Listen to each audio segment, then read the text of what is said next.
said you can't teach an old dog new tricks? Hi, I'm Gail Rubenstein, the founder and CEO of a company called Retail Resilient, social selling for the car industry. And we help auto dealers, auto agencies, and vendors in the auto industry sell more cars, service more cars, and make more money using our social selling strategy. That includes TikTok, Instagram, Facebook, LinkedIn, and anything else you can think of. So if you're looking to invest thousands and make millions, we're definitely the social selling company for you. Like I said, who said you can't teach an old dog new tricks? If you run a service drive, you know these days first impressions matter. But when your advisors are tied up with inbound phone calls, they tend to neglect their other, more important duties.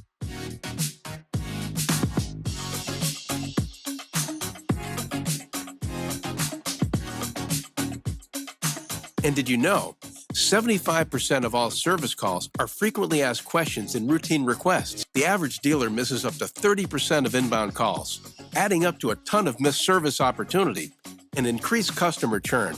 68% of callers actually go elsewhere if they can't get through, which means you could be losing $60,000 to $70,000 every month in service revenue simply from missing calls. Introducing Brooke. Hi there. Your best service scheduling assistant. Brooke is the first intelligent digital voice assistant to answer, handle, and appoint all of your inbound service calls. Hiring Brooke means absolutely no call goes unanswered, boosting your customer satisfaction and reducing your overhead costs. And talking to Brooke is like talking to a friend. Necessary, whether to a service advisor, roadside assistance, or a live agent. And I can do it without missing a beat. You really do check all the boxes. Book with Brooke today. Everybody wants to be part of a bigger story.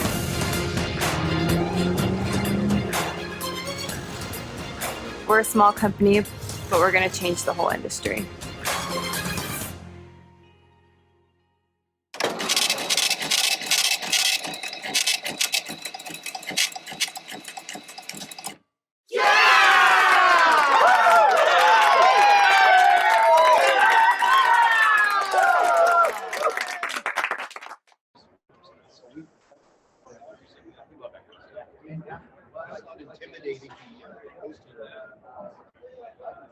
You can look at me, you can look at there. Testing. Hello. Test 1, 2, test 1, 2. Hello. I learned that from Lou. Good afternoon, everybody here at NADA, and you're coming to the Poly booth here, and we're going to introduce some fine people from Poly. I can't believe I got the whole Poly family. Well, just a part of the Poly, but the ones that count. No Poly pockets, though. I'm very upset you guys aren't handing out Poly pockets. This is really upsetting. We talked about that a few minutes ago. Yeah, exactly, and I guess you just don't want to pay them their $25 million royalty fee, right? We're excited. So here it is. We're the Auto Hub show. I'm Jeff Polo. My partner Ian Nethercott is busy doing something else, and maybe earning a living. I don't know. We're doing this for free. And we have the fine people from Poly. We have Rennie Sayhouse, Vice President of Enterprise Sales. And we have Jeremy Miller. Jeremy Miller, Vice President of Dealer Agency Solutions. Cool. And we have Tara.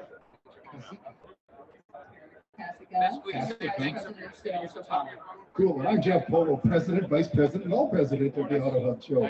And I wanted to thank you very much, all of you, for having us here and hosting on myself and our colleagues doing podcasts. It's quite enjoyable.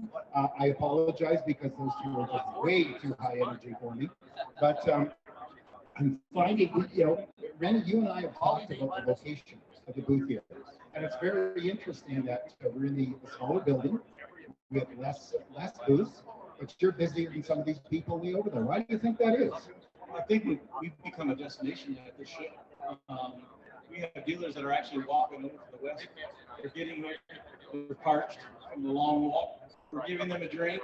We're having excellent conversations with them. But they're coming over here because of the excitement of Poly and what we brought to the show. And it's a sight to behold. By the way, I did hear that NADA has a secret partnership with one of those fitness apps, and everybody's downloaded secretly in their NADA. They just got up a step tracker, and they're going to give an award of one at Ferrari in the other building. Well, if there's a step tracker award, it's going to go to these dealers that are taking the time to come over here and see us. And what they're finding is the Poly brand has a value in itself. And what we're being able to deliver to our dealers is, and I talk about all the time, it's an experience for the customer, and it's an exceptional buying experience is what we're providing. Yeah. And it's different than any other, vendor booth in the show, because we're a partner of theirs. We're a partner of the dealer. Yeah. And I think that's what sets us apart. Well, you said to me earlier too, you're not getting money from your dealer. We're not getting anything from the dealer. We're providing a service to their customers. And again, that exceptional buying experience is what I'm talking about, is because what we do is something different than any other vendor do. Sure. And we're giving money to the dealer. Right. Well, that's even better, right? That's the huge added benefit of doing business with Poly, is we're going to pay you to bring your customers to us. Let's make it clear, you're not paying them as much as the F&I insurance providers, right? No 45%, right? We could talk about that on the side. Okay, there we go. However, the savings that they get for purchasing from Poly, they take into the F&I office and increase the back end gross and buy more product.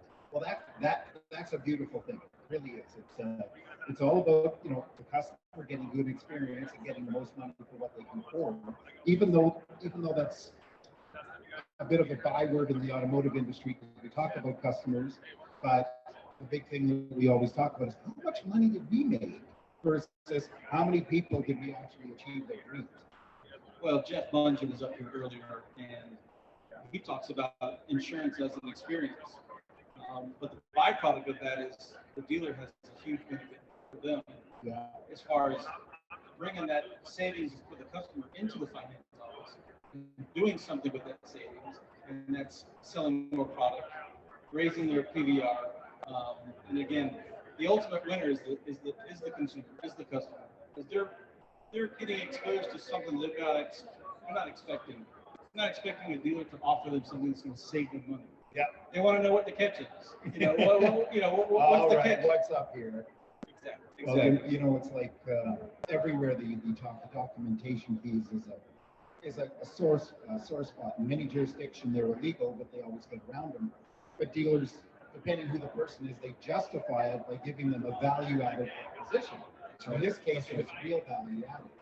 The other benefit too, Jordan, tell me if I'm wrong, is it allows the dealer to keep a customer in-house. Is that correct? Versus them going out, speaking to an insurance agent and then saying, well, why are you getting that from there? Because I know a guy that'll go from there and do for less. Yeah, and even some of our competitors have banks, right? So sometimes consumers buy a car, they call their local agent, and they're getting a rate from the bank that it skews the whole F&I part. So, why not just when you have the Poly agent inside, it just brings that value, because you're keeping the consumer in house, you're keeping him off the phone. We're keeping them busy. I've had dealers say, I never really thought about getting into the insurance business, and in essence, they already are, right? There's an insurance transaction that takes place, whether it's if the salesman calls the local agent, and why not have Poly take care of that, save your consumer money, make them happy, and it could be eventually a reverse TO even back to the showroom. Because if the consumer calls Poly for some service, and if we have something working on for the in-store model, and that consumer can come back and say, hey, I really have questions about, I'd like to add a homeowner's policy, but I'd really like to talk to someone about this new Tundra. Well, it's a reverse TO. Well, let me get you back to the sales guy that sold you the car originally. So we want it just to come full circle. We want it to be a value add all the way around. Like, we want to be, not just the insurance people, everything with Poly. We just want it to mesh well with the current operation. Yeah. So, part of the thing with the Poly is, when we first heard about you guys, this about Poly. Oh, dealer policy. Yeah. Number one, what was why change your name when you've been known for so long? And two, have you had any problems with the name change?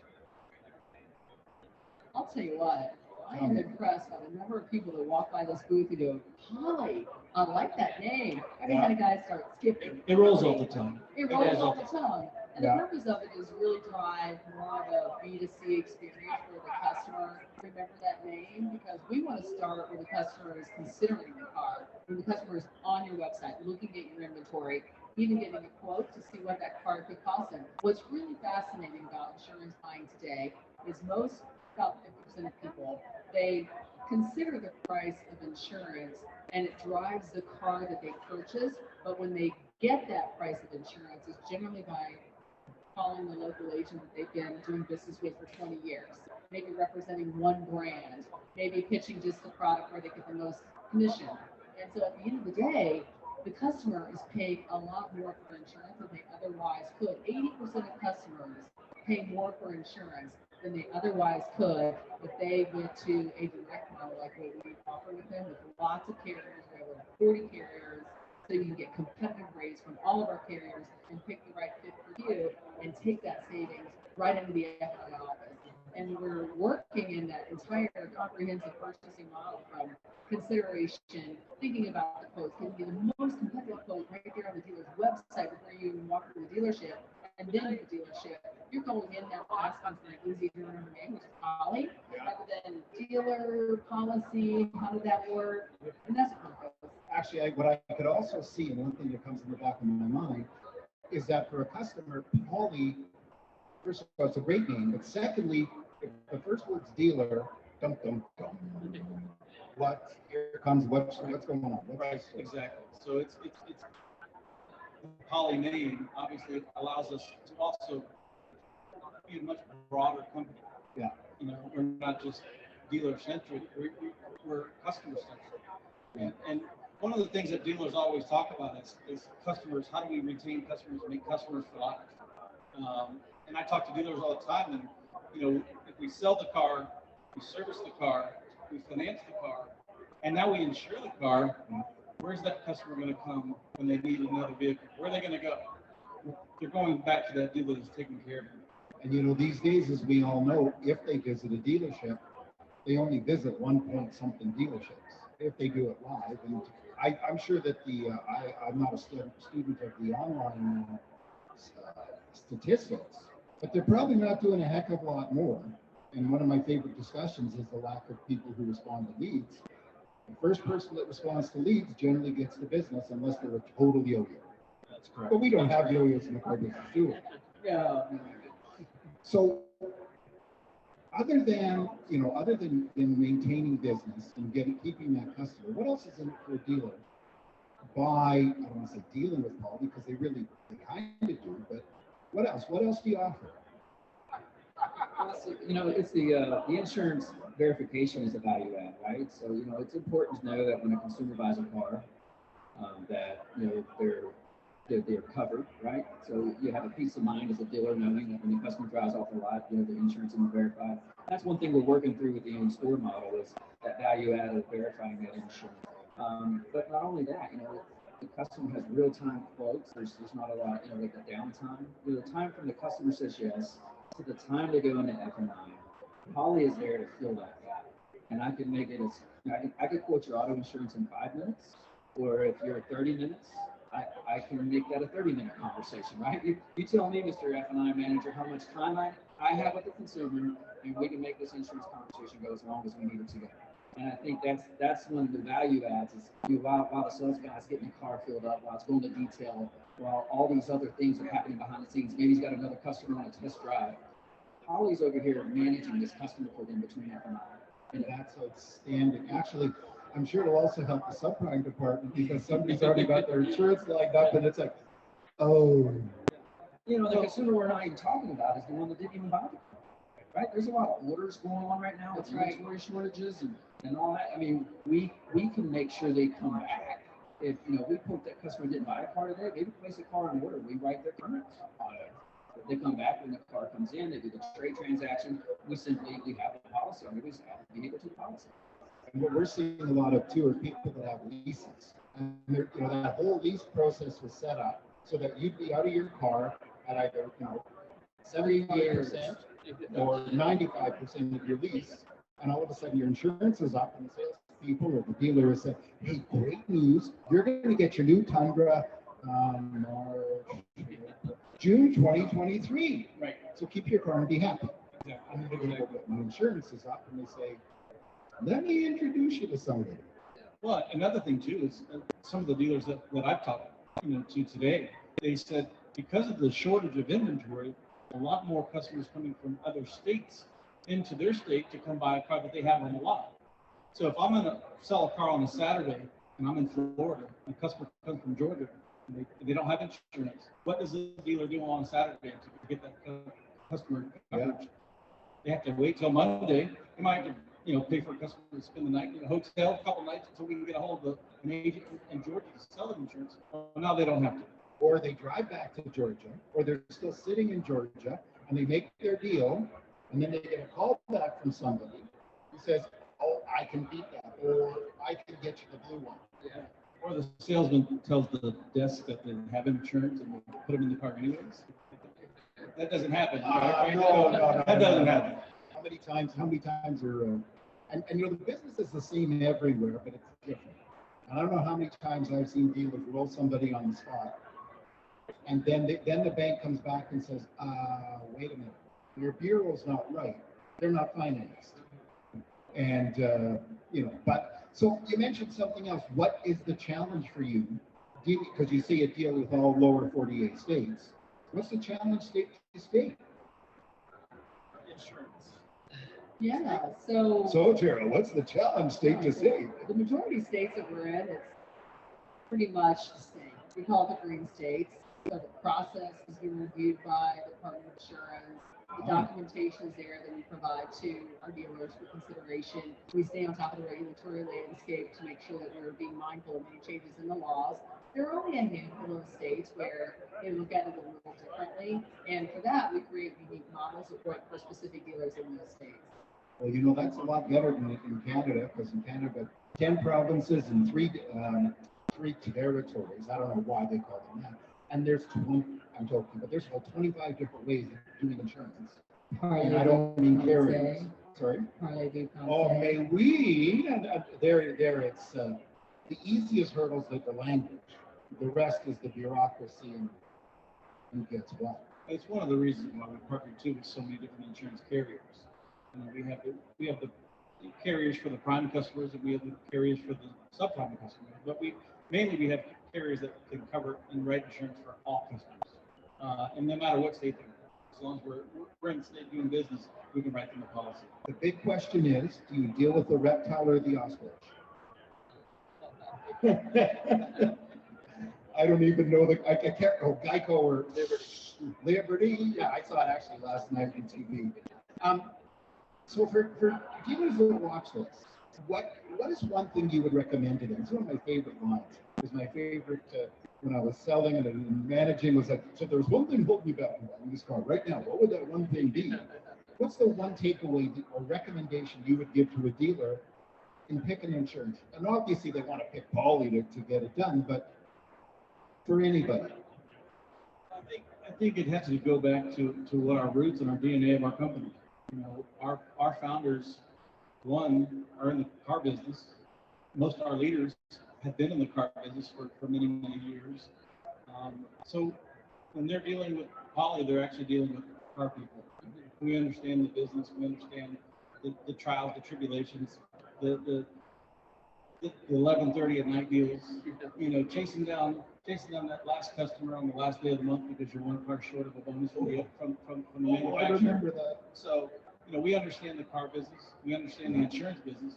One of the things that this company, I think, that I'm proud of is the people that they've brought together, the car people, the insurance people, and that's again from the very beginning. Sure. From Travis Fitzgerald and his family and Jeff Mungen and his family, bringing those two families together, two different worlds, the insurance world and the auto industry, from car dealers, and that's for part of our DNA, and I think that's important for dealers to know that they're actually going and doing business with people that know the business, sure, that have been down in those trenches and done it themselves. Sure. Well, I'm going to ask you in a second, Jeremy, because they've been talking over you. It's just terrible. No. But so what I was saying. Yeah. The one thing that you mentioned with that, because I was going to ask you just basically very quick encapsulation of the start of dealer policy to poly, et cetera, and you mentioned these car people. I don't know how many vendors I had come to see me over the years, and how many are group bought or the dealership bought or whatever. And they come in and they use one word. And this word we use to car salespeople, and you lose it. Algorithm. And these nice people come in to load this thing in or to teach you or whatever, and they say, so the algorithms are this, and literally all the salespeople picked up their phone and started texting. You know, and that's the beauty of having somebody that's a car person. It's phenomenal, because somebody that understands what it's like to be there at 11 o'clock at night and be, you know, getting that person, do I want it? Do I want to go home? Do we know how to spell algorithm? That's I say it. Well, you know, I mean, the cool thing about Poly is, you know, you don't really look at us as a vendor, right? Because we're one of the few companies, the only company, I'm never going to come into your dealership and ask you to break up with anyone that you currently do business with. Come on, we're already prepared with those objections, man. I'm not coming in and asking you to get rid of this. We're actually coming in saying we want to work with whatever your current operation is. We can make that work. Here's the one I've heard throughout the years as a dealer myself. All you have to do is sell a few extra cars and you can pay for this. Yeah. I'll tell you this, as being many years as an employee till I worked up to running a place, blah, blah, blah. That was pay plans too. Oh man, listen, I know we're going to cut your percentage, but listen, if you had only 132 more cars this year, you're going to make 10 grand more than you would have last year. This is so true. We're sometimes our own worst enemy. But sorry, continue on. No, so I was just going to continue to say that we're going to talk over.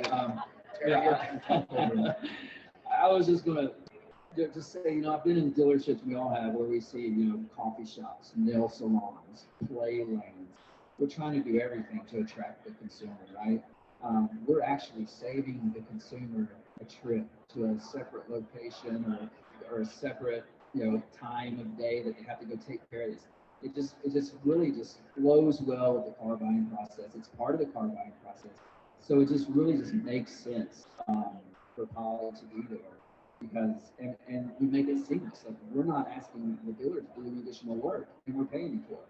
Well, when you've got jurisdictions that have multiple insurers, like 100 insurers, whatever, and everybody's got an agent, and like you just said, the second somebody leaves your showroom, you run a risk of losing it, even if they signed the papers, because almost everybody's got this buyer beware, change your mind type of something. Yep, that's right. And I know firsthand, as you do, that you can have somebody signed up, and this ain't like the movie Suckers. And if you've seen the movie Suckers, if you haven't seen Suckers, watch it. This isn't where like, hey, you own it, you signed it, you're an owner. Today's world. Because guess what? Their cousin's sitting there with a video camera and getting you up and everything. So you drove off a lot, right? That was like, back in the 90s, it was like, it's busting bugs, baby. Like it's all over, right? It's busting bugs. Wait till the taillights are down the road, It ain't a deal till you don't see the taillights, and then you ring the cash register, right? Oh man, and now they're ringing the bell, Actually, one final thing from my end, even though I said that a little bit, you mentioned all the things that we're putting in the dealerships, nail salons and everything. And now that it seems there's going to be such a big pivot, those nail salons and play places, I know a dealer in Canada opened up a 300,000 square foot dealership, and it's got to be terrifying. They're onto a mall that's got a water slide for crying out loud. So Bowling alleys. I like bowling alleys, actually. We've seen bowling alleys Yes. in dealerships. And who's using them? The sales guy. The sales guy, exactly. When they should be grabbing ups there. Yeah, the sales manager wants to have a thing in there. Anyway, thank you all so much. I appreciate you spending the time with this little old podcaster guy whose partner abandoned him. But we won't hold that against anyone. We're here for you. Well, you know what? What's the saying? Anything you say will be held against me. Well, I used to have some lines I don't want to say in public. In this case, it should be just a broken water bottle or something. But thank you very much. A pleasure to meet you. Thank you. You too, and thank you for everything. Appreciate you. Thank you. Now we'll get this on camera, the handshakes. And by the way, we're shaking hands. We're close to each other. That's right. Woo! Even hugging. Yeah. Thank you all very much.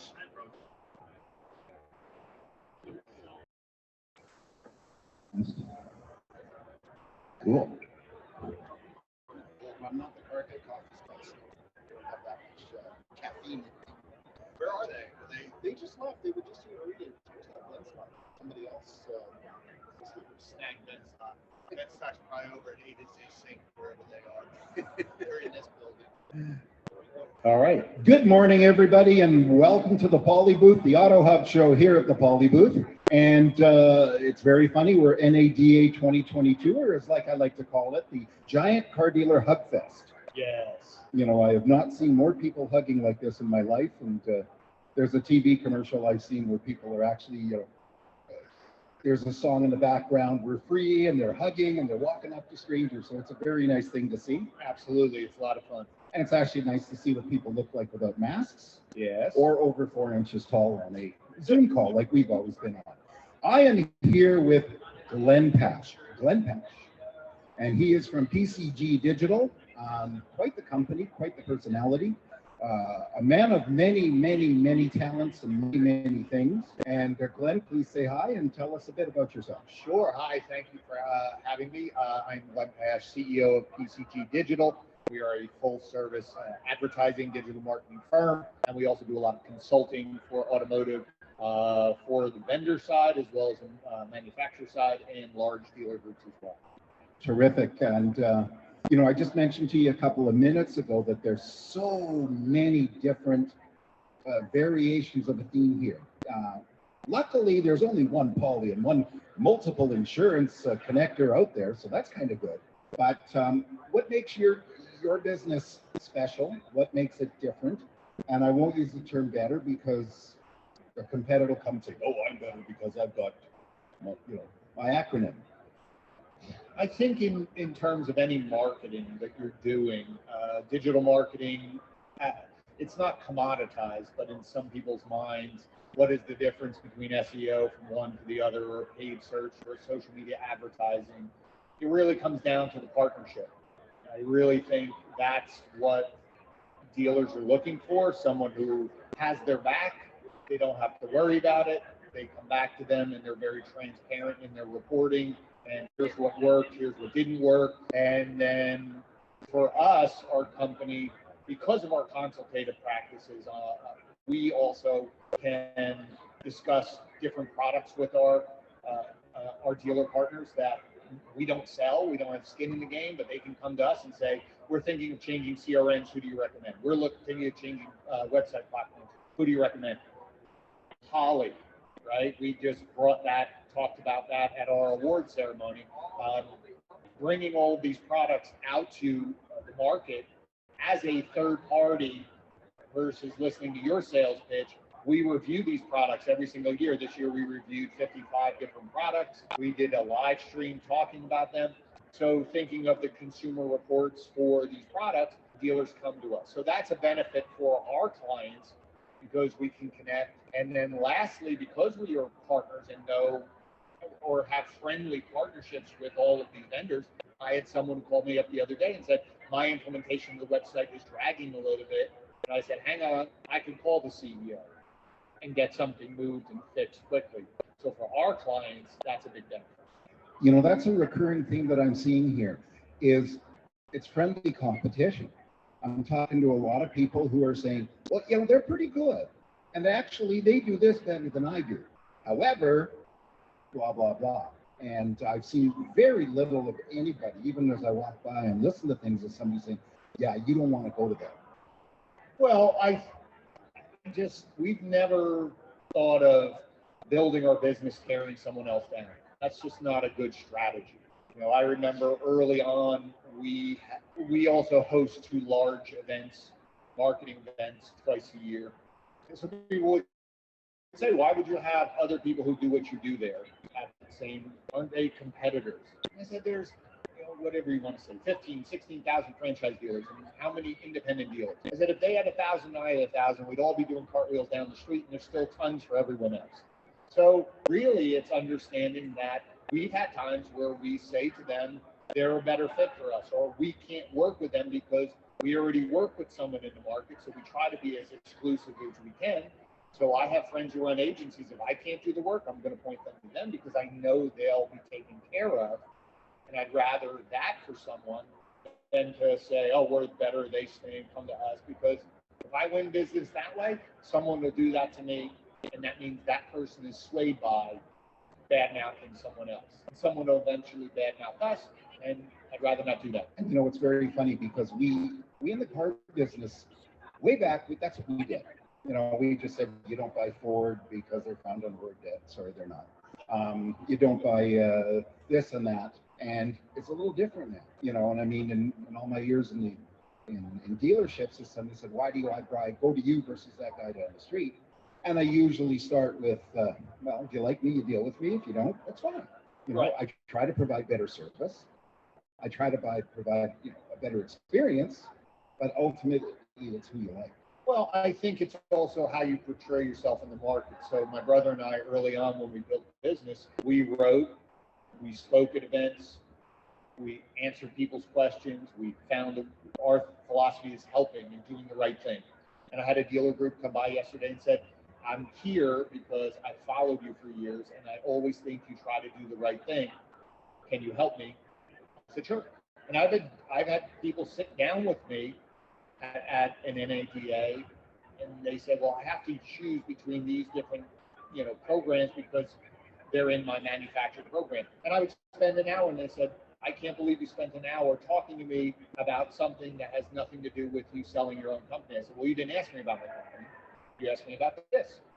If you want to talk services, I can talk that, but you asked me this. And I think the industry as a whole is really just saying, this is what we do. If we can do it for you, awesome. If not, there are other people, and that's okay too, because I want people who want to work with me. Well, there's a lot to be said about having a personality out there. It's become such a big, byword of internet personality, and I teased Don Brady about that yesterday because I'm not a celebrity. And I said to him, I said, really the big thing is you draw business because people recognize you, people know what you stand for. Like you said, you spoke at conferences, you have your 2 conferences, which I'd love to know about the one you got coming up in May. But when people go walk by and say, hey, there's Glenn Pash, one of those 2 guys. Hey guys, how are you? Means a lot. It gives your company. Yeah, but you have to deliver on it because there also is a lot of, people who with podcasts and with ease of going live. There's a lot of people out there now doing it, and that's great, but eventually you have to deliver on it. You have to deliver on your promise. It's no different than what we tell dealers. You can market to your blue in the face how great you are. What do you need? You need testimonials from your customers validating your marketing thing, or else it's just a marketing thing. So I could go online and talk to them blue in the face how great I am until it's when other people start talking about you and recommending you because of what you deliver, then that's when you win. So what you're saying is it's not the old story of any publicity is good publicity. Well, it can be, but eventually, people talk. As big as you think this industry is, it's not that big. And if all of a sudden people go, little smoke and mirrors over here, or, they're not really connecting over here, I think that you have limited bandwidth or time to fake it till you make it. Yeah. Well, it's getting funny, less and less. No question.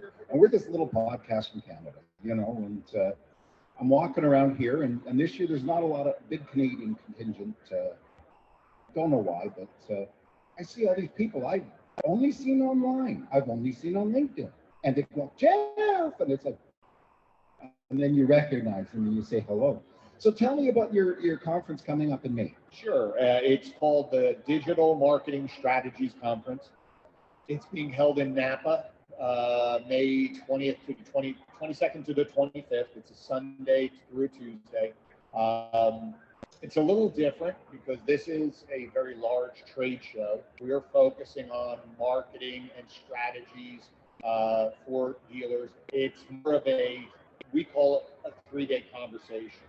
So there's about 250 people, probably about 140, 150 dealer employees, and we limit that size. So we sell out every year. Then you have another 100 of staff and sponsor and people of that nature. But what's great about it is you get an opportunity to have conversations. So if you hear someone speak or you see a panel, you know you're going to have lunch with that person. You know you're going to see them later on when there's cocktails, and you'll see them tomorrow. And so you can have this ongoing conversation and say, I was thinking about what you said yesterday, or I sat in someone else's, and I have another question for you. And you get to really meet the people behind the products. You also get to meet the people behind dealerships. So dealer to dealer, you find other people who are in your same position.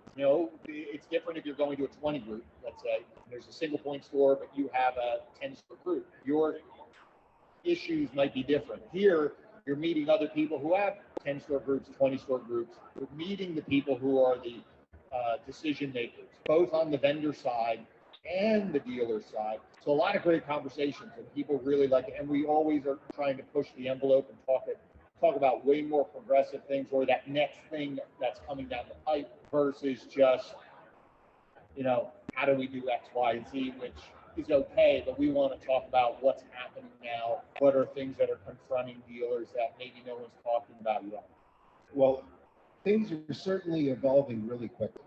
I mean, I'm sure you guys, PC Digital's been around since 2015, right? Yeah, about that. Yeah. And so what prompted you guys to open up that, or to create it? Well, my brother started it. He was in marketing, but more direct mail and things like that. And he saw the move towards online. And so we started strictly as an SEO company. That's all we did.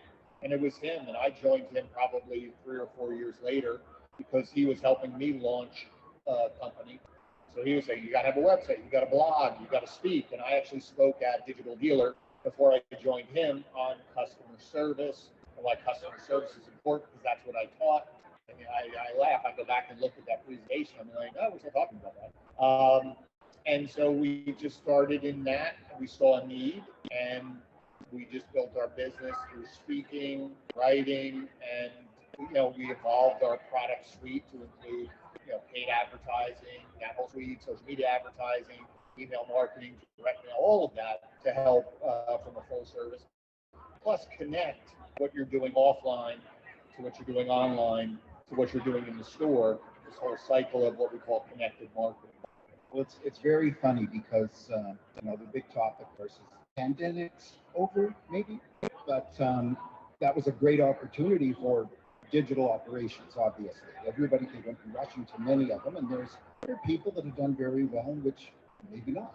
It's like there's salespeople that shouldn't be selling cars because you can't get a car. They're doing very well, but what we're finding is that one term you just mentioned that's been around forever is customer service.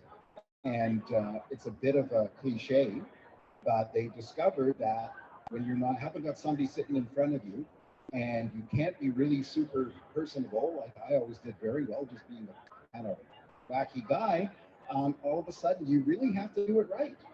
Well, I think you can now, because with video, you can have that communication. But I think it's what the pandemic, depending where you were in the States.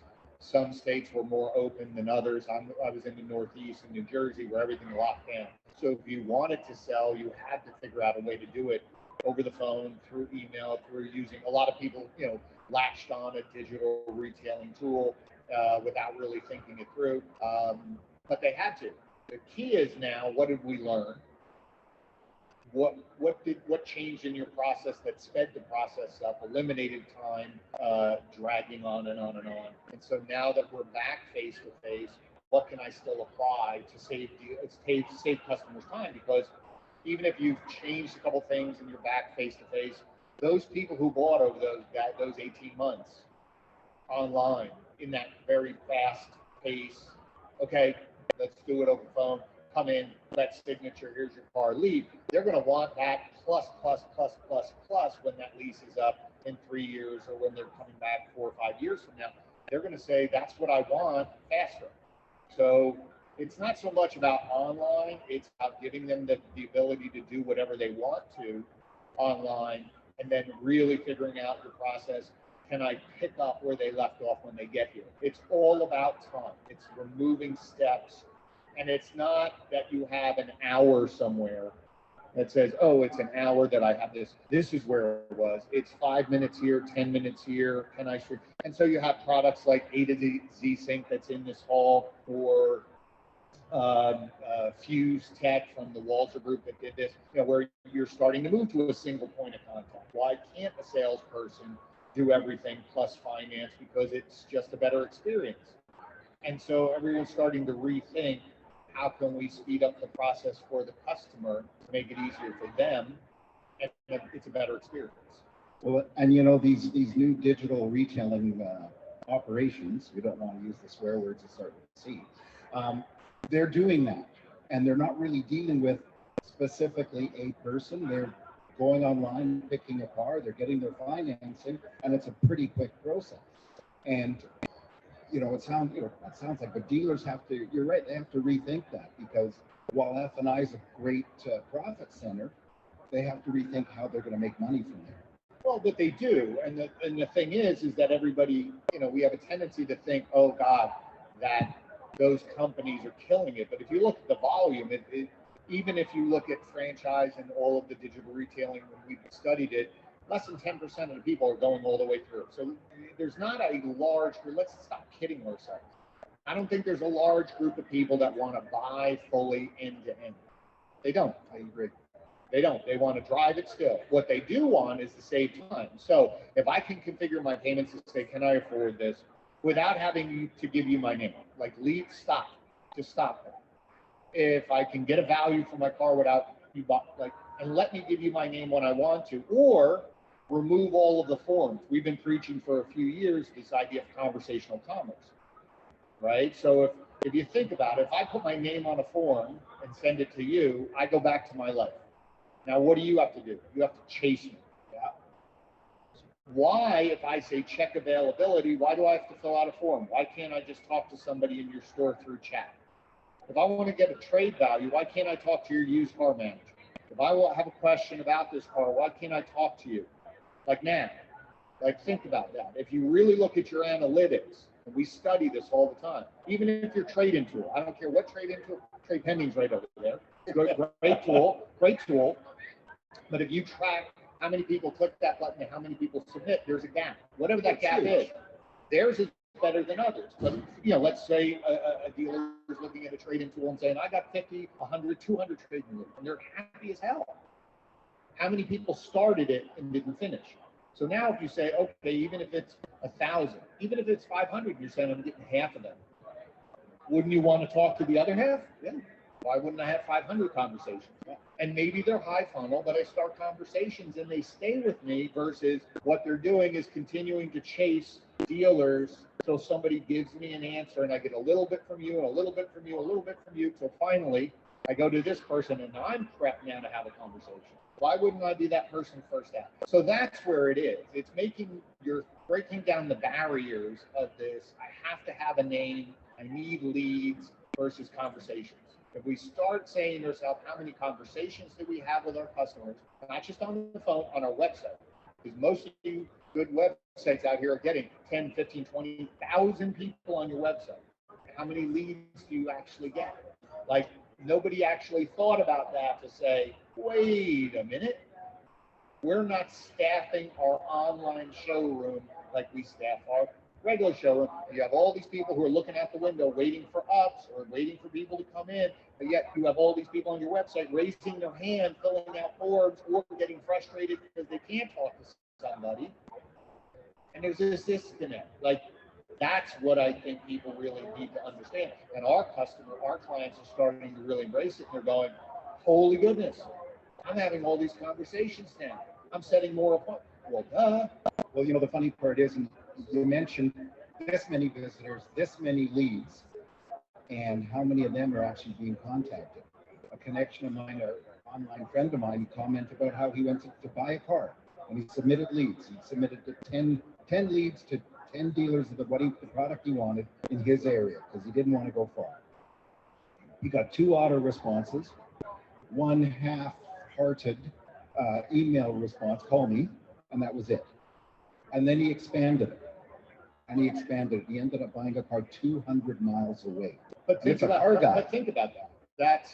That's just been our model of I need names so that I can follow up. But if you think about it, just common sense. I'm on a website, I'm engaged, have a question, got to fill out a form. Maybe I don't want to call yet because I just have a quick question. The fact that I have to now go find the number, find my phone, click, call, go through the tree to find somebody versus I'm on this page right now.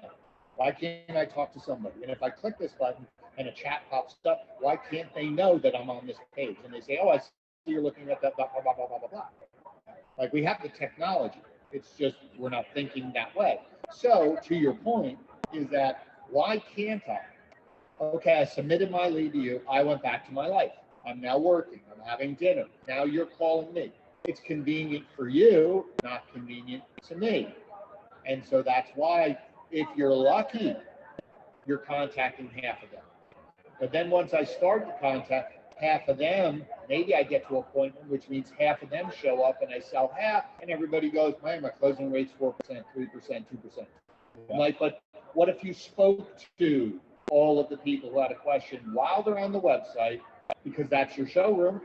So if you think about it, if I had 1,000 people in my showroom, would you let them wander around the lot without talking to them? Oh, if they're really interested, they'll come in and ask me a question. Or do you say, hold on, give me your name, sit here, and somebody will come back and find you in 2 hours? Like, it's that absurd. You go, that would never happen. It's happening every day on your website. Every day. And so what we need is a virtual sales manager tower looking out the virtual window at the virtual customers that are on their site.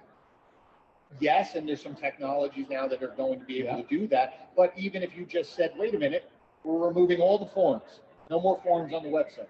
You click that button, you can go into configure it in the tool, but you don't have to give me your name until you're ready. Okay? Number 2 is all those other buttons you want, send them to somebody in your sales. Because you all have it. You all have it. And there's not that many. When you really track, what if you had 100 people who had questions? Most dealerships have at least 10 people. You're telling me that they wouldn't want to have conversations with those people? Like, it's crazy. But the salesperson will walk around the lot for 2.5 hours with somebody asking questions and not think anything about it.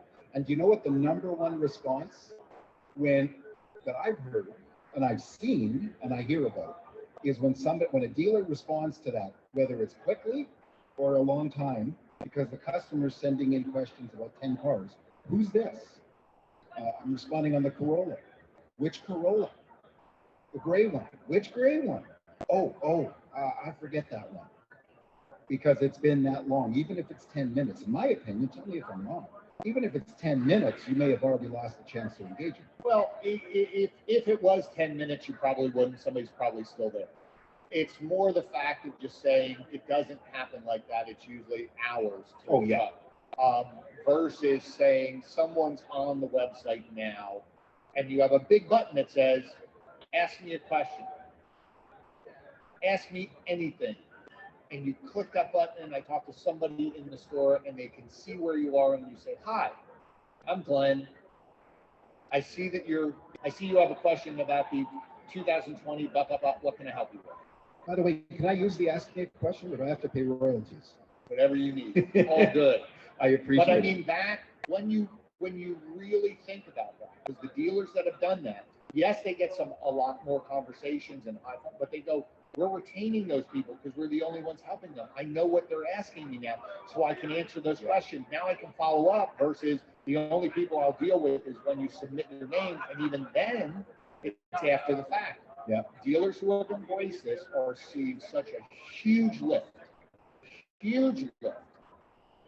in customer experience, customer retention, getting people in the door, selling more cars, having more, because they're maximizing and leveraging all the people who are on their website. And, that's got to be even greater on used because, of course, we have more used. But on used, I think it's. But it's just anybody. I mean, it's for service. Same thing. Just ask me a question. I mean, that is your online. We've said it for years. That's our virtual showroom. But we don't staff it. We're basically telling people who are on our website, we're not home. We're closed. we'll get to you when we want to. No, And that's where a lot of the website platforms are pivoting. And dealers are pivoting because they're going, wait a minute, they're right. And they're staffing it, be it your BDC, your salespeople, anybody. All of a sudden, you're going, we're closing more deals because we're treating them as serious customers, and we're making it easier for them to talk to us. And guess what? We're closing more deals. We're buying more cars. We're handling more service. We're retaining up. It's just a funny thing. And now it's still a hurdle for some. Well, we can't. Who should do it? I'm like, well, what else are they doing? Because every time I go into a dealership, that's what dealers want, is busy. And they're trying to get them to be busy. Well, let's handle the people who are on our website. And they, some don't trust their salespeople to do it. Some think the BDC should do it. No, I think I don't know. Sure, they don't. I don't think it's a trust thing. I think it's really nobody ever thought about it. That's all it is. It's not the BDC could do it better, because then you get into, well, they'll do, they won't, they don't. Who cares? Just say, I have people who have a question. Who should answer that button? If somebody clicks check availability, I want them to do it. If somebody has value trade, I want that person to do it. That's all you have to ask. And then say, great, keep your eyes on it. When you're not with a customer, have the chat feature up. Somebody, and you have the companies can do it where all of a sudden it'll alert you. It'll go ding, somebody's on your thing, answer the phone. And so if you think of chats like a phone call, salespeople will jump over the desk to get a phone call. That's chat. Chat is a phone call. Treat it that way. Like it's that basic. And once you do that, potential's amazing. So what you're saying is keep it simple. Keep it simple. It's amazing. We love to make everything so much more complicated. Glenn, I really appreciate you taking the time. I know it's a bit of a hike and to come over here, but good. It's great. I see my friend out there, Jennifer Suzuki. Hi, Jennifer. She's the one who can. She's the master of this. So like she can be. She's the one who can also validate. Would you like to guest on the Auto Hub show? She is the master. So, awesome. Thank you so much. Appreciate it, my friend. Pleasure's all mine. Always, Thank you. always. Great to meet you in person. Yep. Glad to be care. here.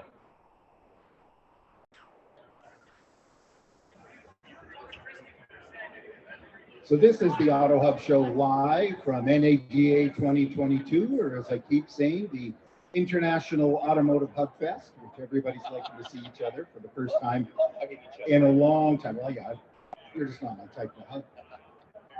But welcome everybody. It's Jeff Polo here. Ian Nethercott, my better half of this show anyways. He's kind of tied up, so I'm left here, but I'm left here talking to Troy Glenn of CDK Global. And Troy's a big fan of the show, and we get to see him all the time. He's guested a couple of times, and he's even learned our own version of the other one, which is the floppy ears of the Basset Hound from Retail Resilient. So Troy, how's the show going for you? You know, the show's been amazing. Frankly, you said it yourself right off the hop. Hugfest. We haven't seen some of these folks in 2-3 years. Even my own coworkers I haven't seen in 2 years. This really has been a big family reunion for us, but also an opportunity to see our dealers, see our coworkers, see our competitors in an environment that we didn't even know existed, for the last couple of years, right? With no masks. And honestly, it's been the most positive experience that we've had in NADA for years. It's really something. And actually, you touched on something very interesting. You said our competitors. And this is really the first time in my career that I've ever come across where everybody says the same words. We like our competitors. And I've yet to hear anybody, even walking by booths, nobody saying to anybody, well, our thing is better than those guys because they take their young and they pluck their ears off. And it's good. It's really good. And to compete on a level of, hey, I like my competitors, that's a good thing. In all honesty, our competitors make us better. It's great to have innovation from our dealers, and we get suggestions from our customers all the time, and we take those very seriously. But honestly, having great, healthy competition is what makes us have to improve, rise up our game, and innovate.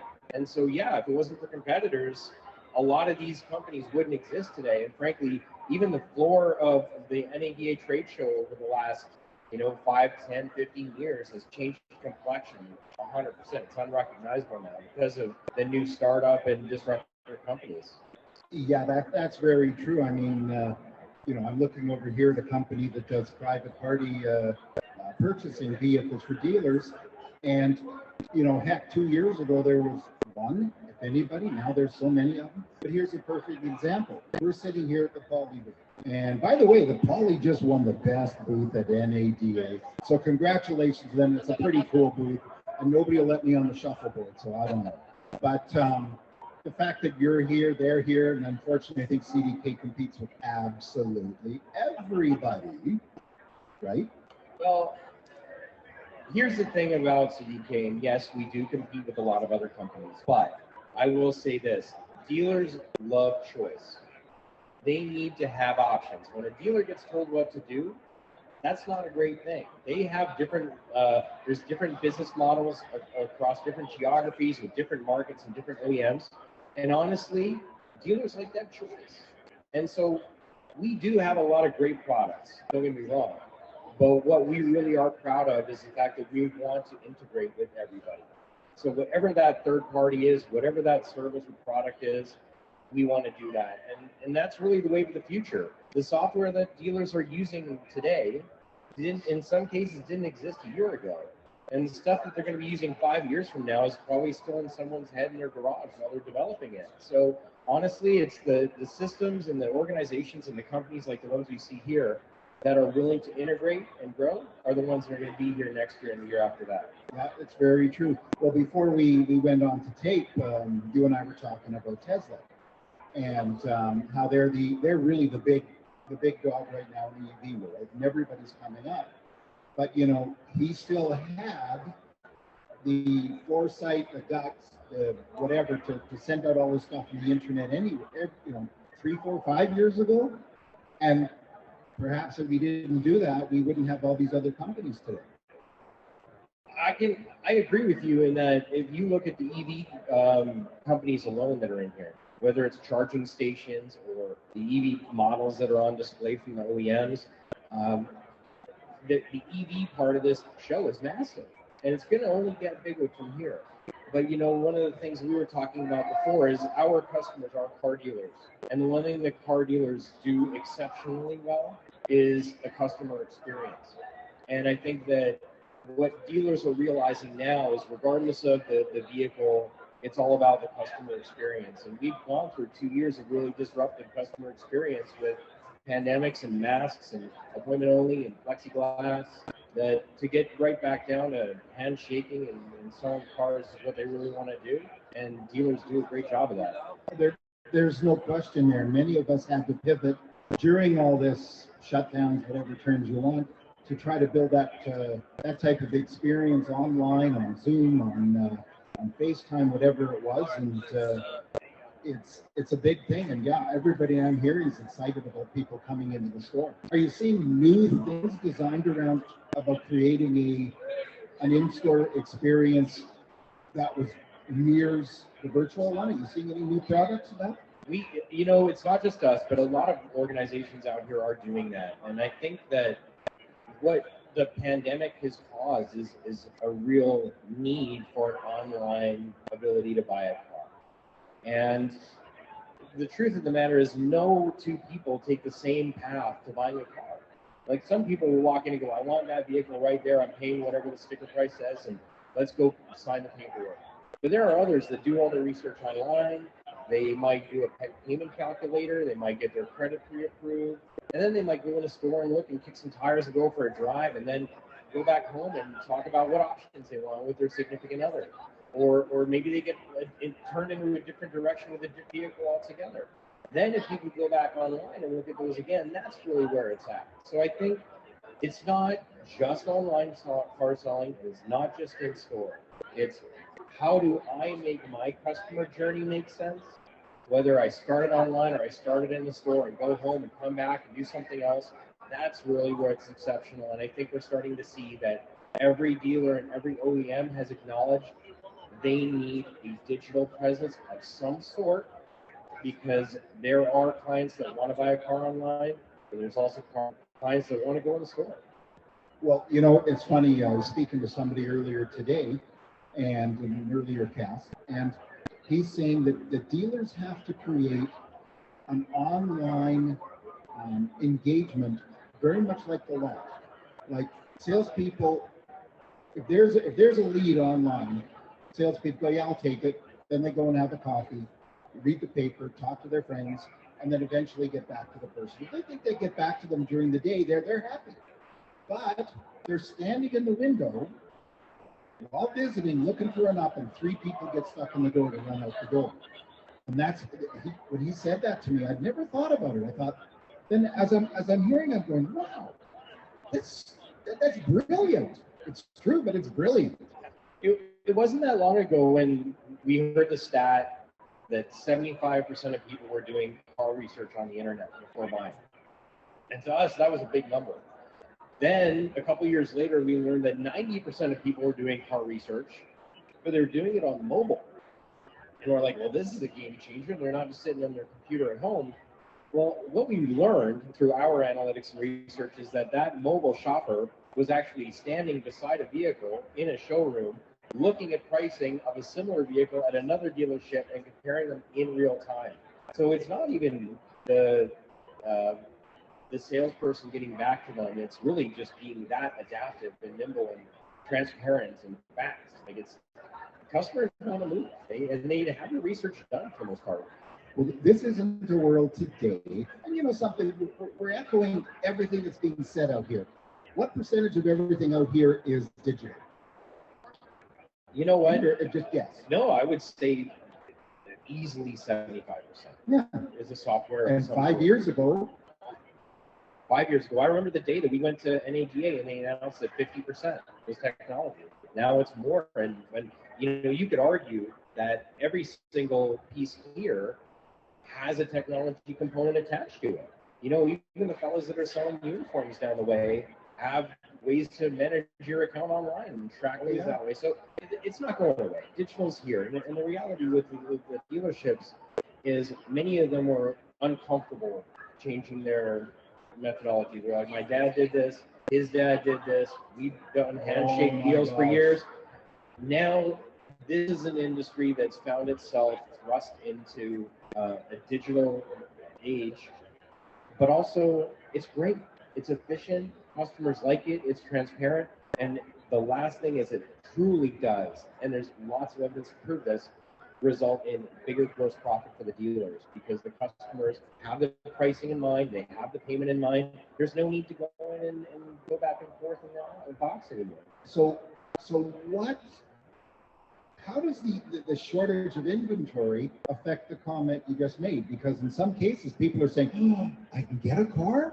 Oh, this is like the early 2000s on Honda Civics and Corollas. Do you have a silver one? No. Do you have a blue one? No. What do you got? I got yellow. I don't like yellow. Well, you can wait 6 months. I'll take yellow. Can I get a discount?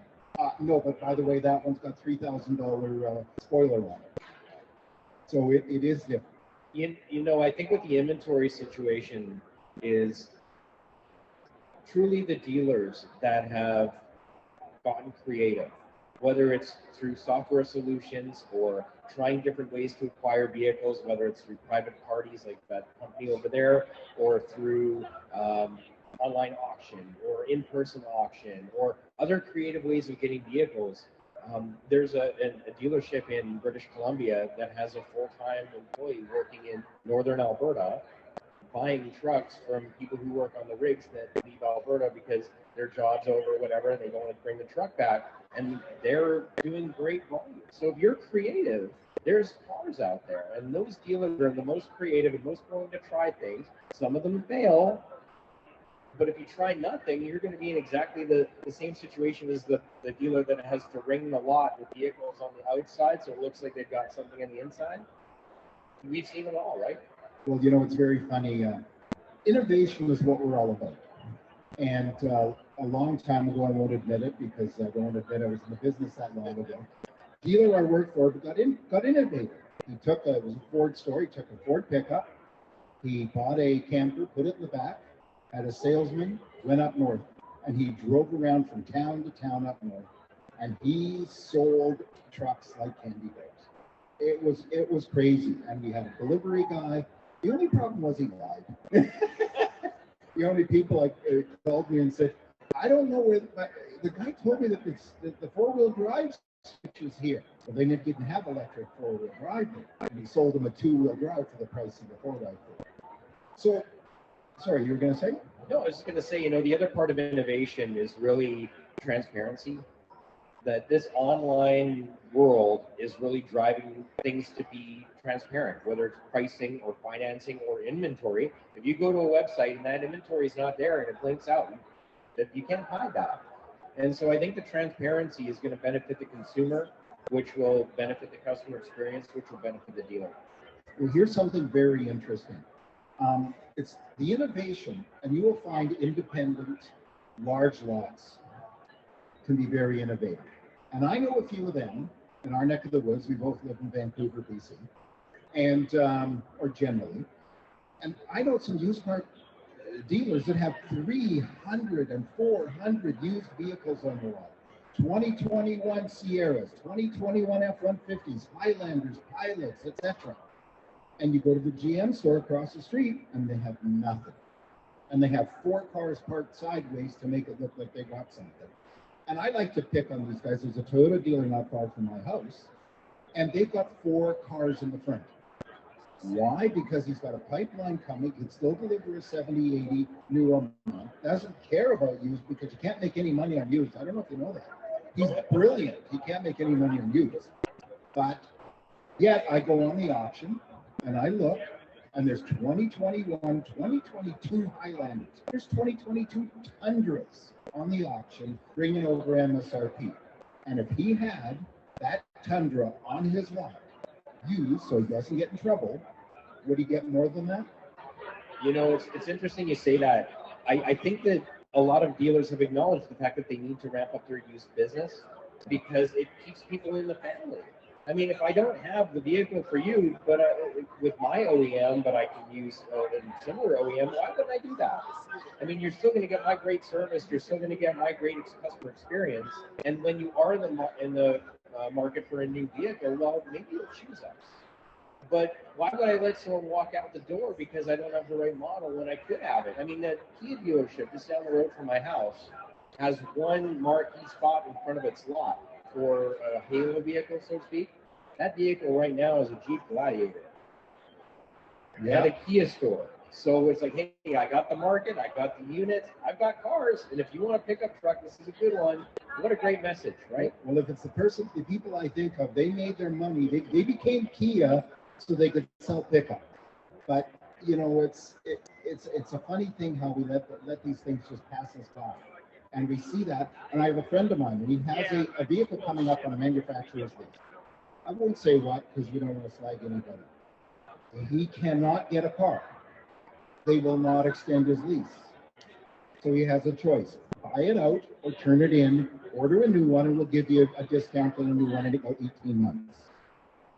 And the independent lease companies want 10, 12%, want a low residual, want fees and everything. What does somebody do? You know, it's a tough situation. There's no easy answer for that right now. But I will say that there are dealers, and I should speak a little softly, but the dealers that have the big premium markups or the financing that's 10, 11, 12% or punitive, or the lack of flexibility in that lease, customers will remember that. This inventory shortage is not forever. At some point, things will normalize. People may still order factory order vehicles more often than they did previously. But I think once this normalizes, the dealers that did right by their customers will be the ones that are still standing. I ran into a dealer in the hotel yesterday, and he said, CDK Global, because I was wearing my shirt. He goes, I know you guys. And I said, what do? Do you sell cars? He said, no, I help people buy cars. And that's really the difference, is if you can help people find a vehicle in a tough time, they're going to remember you, refer all their friends, and all of that good stuff. So yeah, this inventory shortage, there's no easy answer, but man, the dealers that do it right, they're going to have customers for life. I saw a poll on LinkedIn the other day, and it said, is charging over MSRP unethical? And it's amazing that the results, I can't remember exactly, were something in the neighborhood of 45% said no, 15% said yes, and the rest were somewhere. I wouldn't say that it's unethical. I don't. Because this is a free market business. Supply and demand exists. It's a real thing. And we have a hot commodity. I will say, however, ethics notwithstanding, good customer service and treat your customers right will always win in that same free market economy. So that dealer that goes and grabs the short-term profit today and is opportunistic, unless they're planning on selling their dealership next year, they're not doing themselves any long-term favor. Well, you know, all I think about is that dealer that sells somebody an XYZ Platinum truck with a lift and with that stuff, which is super cool, just super cool. But then puts a 20 grand premium on top of everybody, finances them for 108 months at and they're near prime, so they don't get the low rate. The low rates aren't anywhere near what they used to be either. And then all of a sudden, in 4 years, that person says, shucks, you know what? I can't handle $6 a gallon gas. Or up in Canada, $2.50 or $3 a liter. And they say, I gotta get rid of it. Oh, but you know, your truck's worth like $50,000, but you owe $98,000 on it. I can't help you. You know, you're right. That's the unethical line. I mean, the fact is, dealers, you think about the used car dealer mentality, that whole plaid jacket kind of look. We have some work to do in our industry in terms of repairing some damage and our perception that customers have. We got to fix that. And a lot of dealers are. Customer experience is getting better and better all the time. There is still, you might remember this radio from our market, the radio ad, which was a Grand Caravan for $29,995. But it's $29,995, Jeff, with $10,000 cash back. You should come and buy one. Well, if I'm a person who's not in the car business and I heard that radio ad, I heard $29,995 with $10,000 cash back. I'm thinking it's $19,995. I'm all over this van. I'm coming to go buy it. But really what it is it's $29,995, financed over 84 months. We're going to pay off all your bills and finance you an extra $10,000. Now you're at $34,999, $39,999 with an 84-month lease on the Grand Caravan that depreciated 50% on as soon as it walked off the lot. That to me is unethical. When you're using that kind of tactic, I don't like that. And of course, in 3 months, there'll be 25% cash back on it too. But you know, we always love to go for the low-hanging fruit. And you know, if somebody does bad, 90% of dealers are pretty stand-up people. More than that. I would say way more than that. And not only are they stand-up people, we're talking about selling cars. There's also the same growth opportunity and experience growth opportunity in service. And honestly, if you could do a great job of taking care of your customer when they come in for their lube oil filter or some of their major services, the trust that you build there will get them back into that sales cycle. That's huge. Well, it really is. And I think the opportunity, and we're just repeating stuff that's been repeated over and over and over again right now, is keeping those people in service. This brand, this friend of mine, why wouldn't, and the dealer, by the way, does not have any way to get them to extend their lease.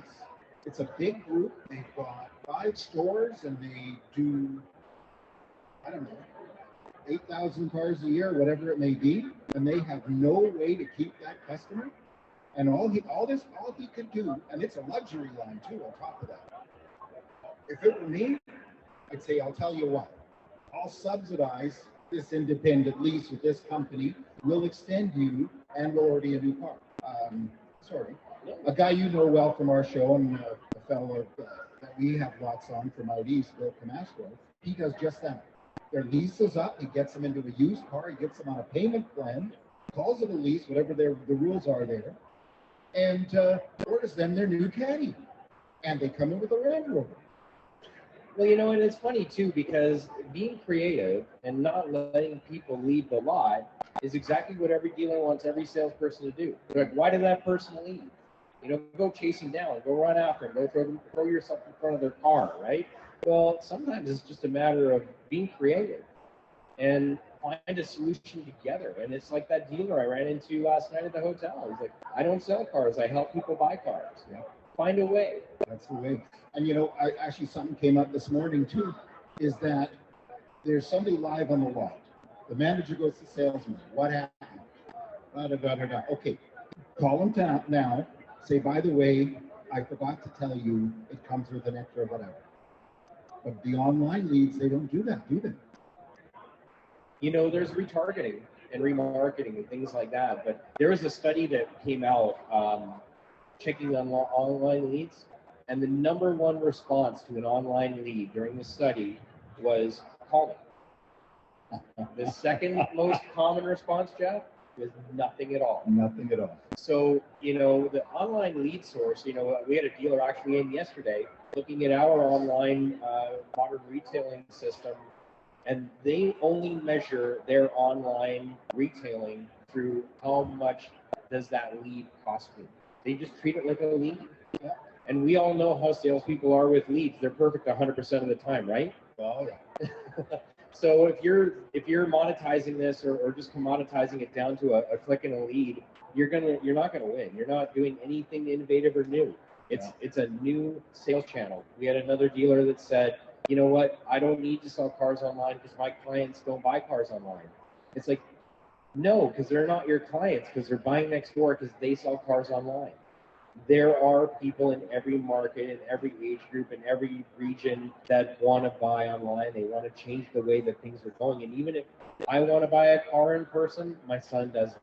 He wants to buy online. So he doesn't know the in person. 100%. And you know what's funny? That dealer, the reason that dealer says that is because the only people he sees buying cars buy them in person, and he's missing them.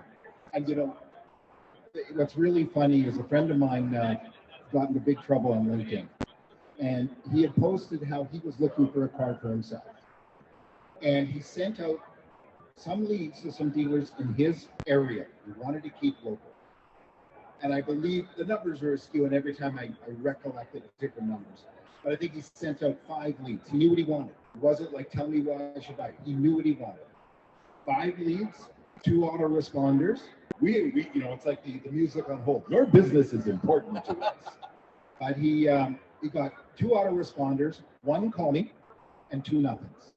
So he didn't like anything. So he expanded by 10. Guess what his return was? Same percentage. Less. Then he expanded it until he got a response from somebody, and it was immediate, and that person engaged him right away. Hi, my name's Chuck. I'm here for you. It was an email lead, so he didn't get a text, but he got it within about a minute. So you got to give the time to get there. So this person responded immediately, and he was 200 miles away. Guess where he bought his car? 200 miles away. 200 miles away, and I'll guarantee the first time he takes it in for service, somebody's just saying, why did you do that? You know, people are willing, there's another study that we did where we learned that people are willing to drive 150 kilometers, 100 miles roughly, away to buy a car, but they're only willing to drive less than 10 to get it serviced. So if you want to get that business and expand that net, you've got to do that right thing by those leads for sure. Was that MC, by the way, that was looking for that vehicle? Exactly. Yeah, okay, I read that post. And he got slagged. Oh, did he get, some people were so mad at, how can you do this? You're a car guy. How can you do this for us? And that's the thing, is he's a car guy, and it still happened to him. I mean, come on. You know, the one thing about experience, and this is, I've said this story 100 times to my sales reps, is a lot of car dealers, especially generational ones, have never had to buy a car. Nope. They've always just gotten keys out of the key cabinet, driven it home. They don't know what it's like to do the research, drive up, park around the corner because you don't want anyone to see what you're trading in. You white knuckle it, and your significant other saying, okay, we're not going to spend any more than this. We're not going to spend any more than this. Don't spend any more than this. We're not going to extend warranty. You're worried about getting approved for credit, and when you finally do, you go into the box and realize, oh my gosh, the payments are going to be way higher, and then you finally take a delivery of your vehicle like 4 days later. I mean, that experience is awful, and there's a lot of folks that are out of touch. And when a car guy can't get a car, and make no mistake, MC can pick up the phone and call anyone, and they would have the best vehicle experience for him.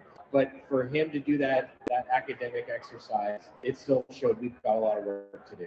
Well, it does, but you know, it's funny. We do a lot of stuff right.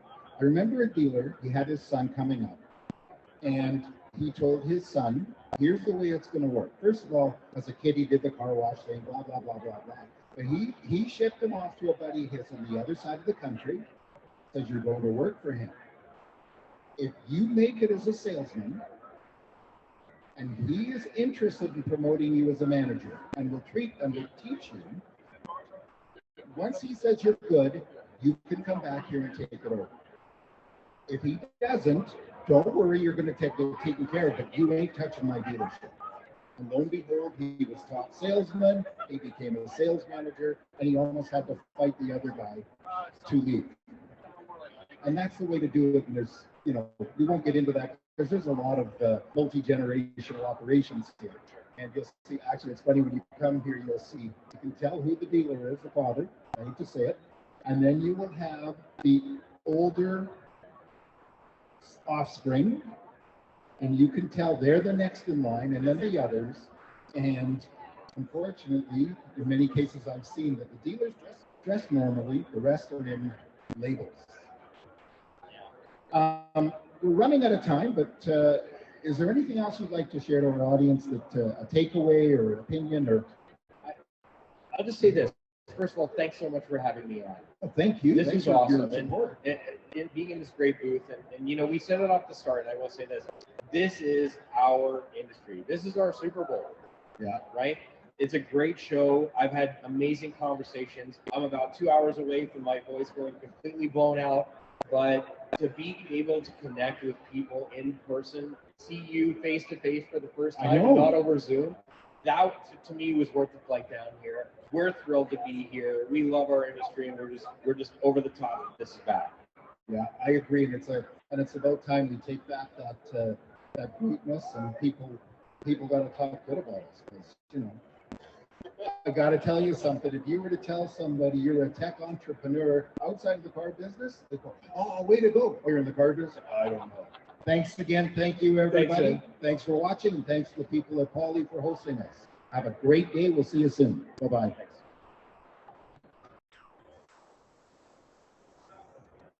Hello.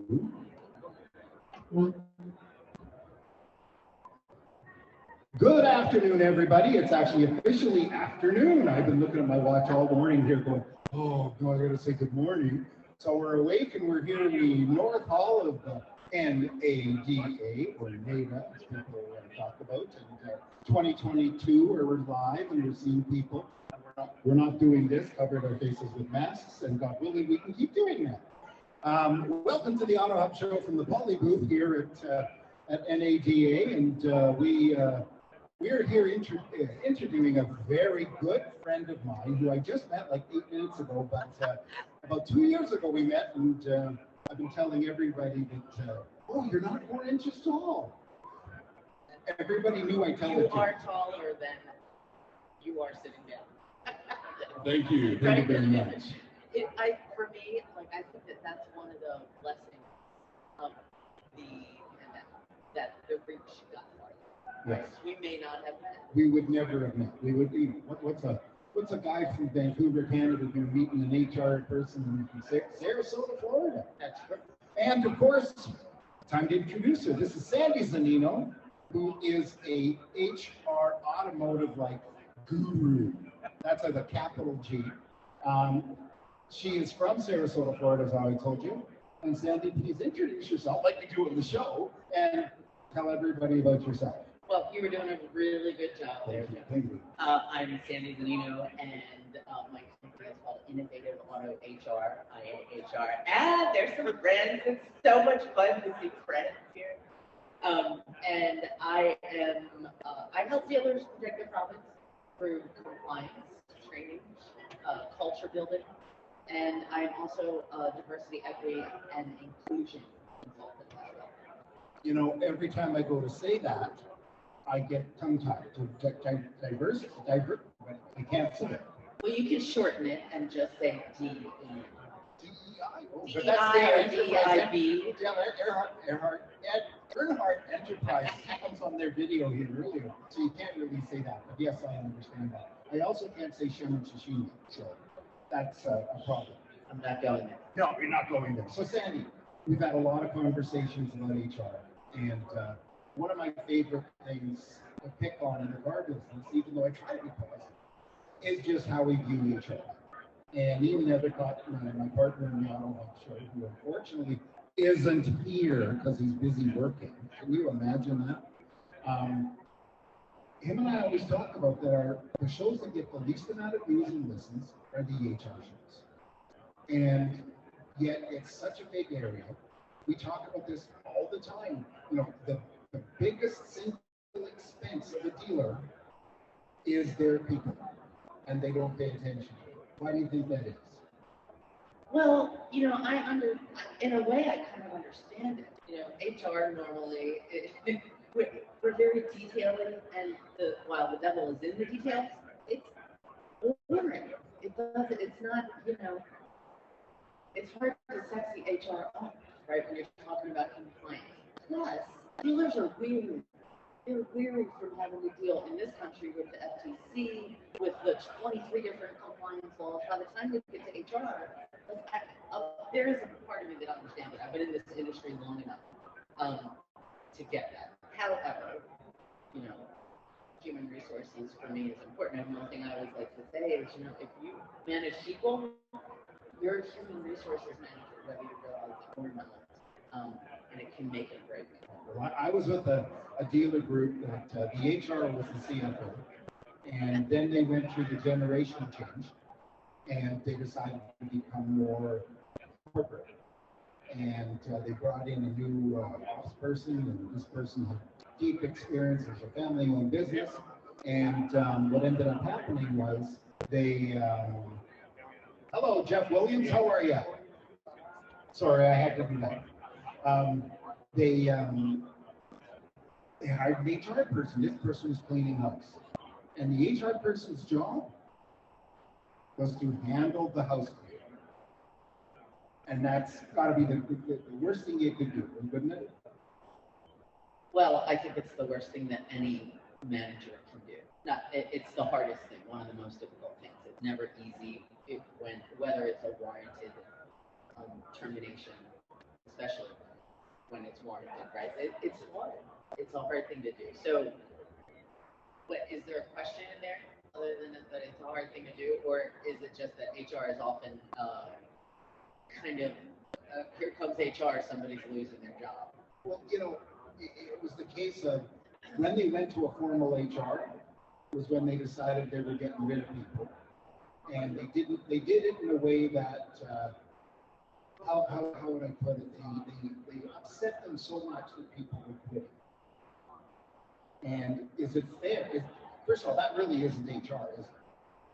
No, and I would have to know, like, one of the things about being an HR professional is that I have learned to ask questions, who, when, where, why, what, and really get what's happening. So I couldn't answer what was going on in there. You know, however, human resources for me, you know, HR is, I need to build trust with the people that I work for and also the people that I work with. Well, you know, in my opinion, that term is I don't know. It's human resources. It's this term that, again, like you say, isn't very exciting. But you know, if you came up with an exciting name, it would be more exciting. Well, we've been trying to come up. I mean, HR is kind of in a identity crisis. I think you hear a lot of different names for HR. The people, either the head of people or the culture and people, director of culture and people. We're trying to come up with different names, but in the end, it's human resources, right? So it is what we do. It's what we do. You know. It's actually funny to see all these titles now. I just had Don Brady here, and Don Brady is the Vice President of Dealer Success at Ship Your Car Now. And in the old days, we called that just VP of Sales. You know, and what he does is sales, but it's like way more because he's actually trying to improve success.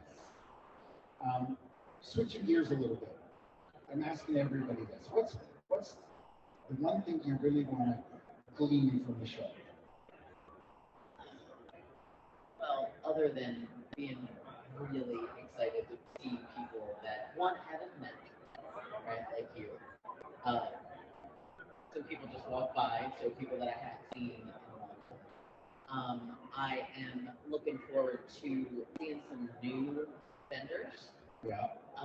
And really, it's just about networking for me. You know, can't miss the parties too. There are some fun parties at MLB. Well, it's very funny because we mentioned earlier that one of the recommendations to people here is don't sign contracts at parties. Sorry, everybody, but don't sign contracts when at you're parties. drinking, ever, whether it's at a party or not. Well, how many people have you met that they discovered they bought stuff and they have no recollection? I don't know. Lots for sure. So, if you were setting up the show, what would be the biggest booth you would pick here? If you were in charge of the show.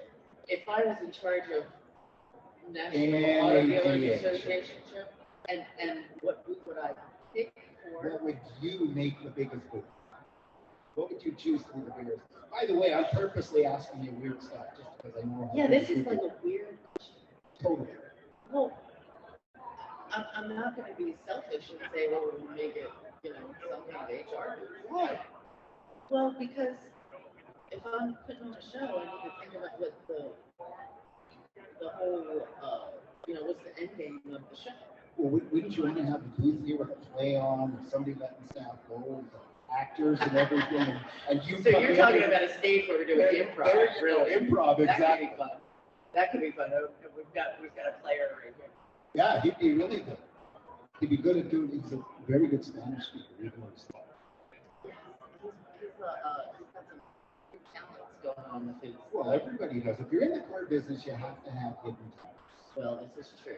That's right. He's got some pretty good accents going on. Oh, exactly. You wouldn't know his natural Scottish accent. Exactly. To Texas. What? Tell me something about you I don't know. What's your business I don't know? We talked a lot about my business. Oh, no, I know a lot. Well, that a lot of people don't know that I also recruit. Right? I help dealers, I help kinds of employers find, attract, and most importantly, help them retain new talent, right? Which is, in the world we're in right now, is a huge thing. The retention is important. Well, retention is another one of those keywords. And we talk about this all the time in this business. It's this thing, we need to retain our staff. We don't like to hire people. I hated going through the interview because I found myself saying the same thing over and over again. And I actually went down the rabbit hole of really weird questions. Now, I don't ask really weird questions, but I'd ask these people things about somebody coming in with their son, and they see this lifted truck, and it's got a 600 horsepower engine in it. They know if he buys the thing, he's going to be dead the next day as he flies off the cliff. The parents say, don't sell it to him. What would you do? And then you look at people you're giving me right now. But retention, how do dealers legitimately retain people? Well, this is the part that we do talk about, only I don't really put it out there very much that I do recruit. The part that differentiates it is that I help employers kind of not create, because there is already a value proposition, but more figure out exactly what it is, help communicate that to their hiring managers so that they can articulate that value proposition to your candidates to give them a reason for coming to work for you, right? So it's really kind of like marketing, but it's very, very important. And then it has to be authentic. There's a lot more that goes into it, and the employee value proposition itself. Then I could answer in a quick 30 seconds.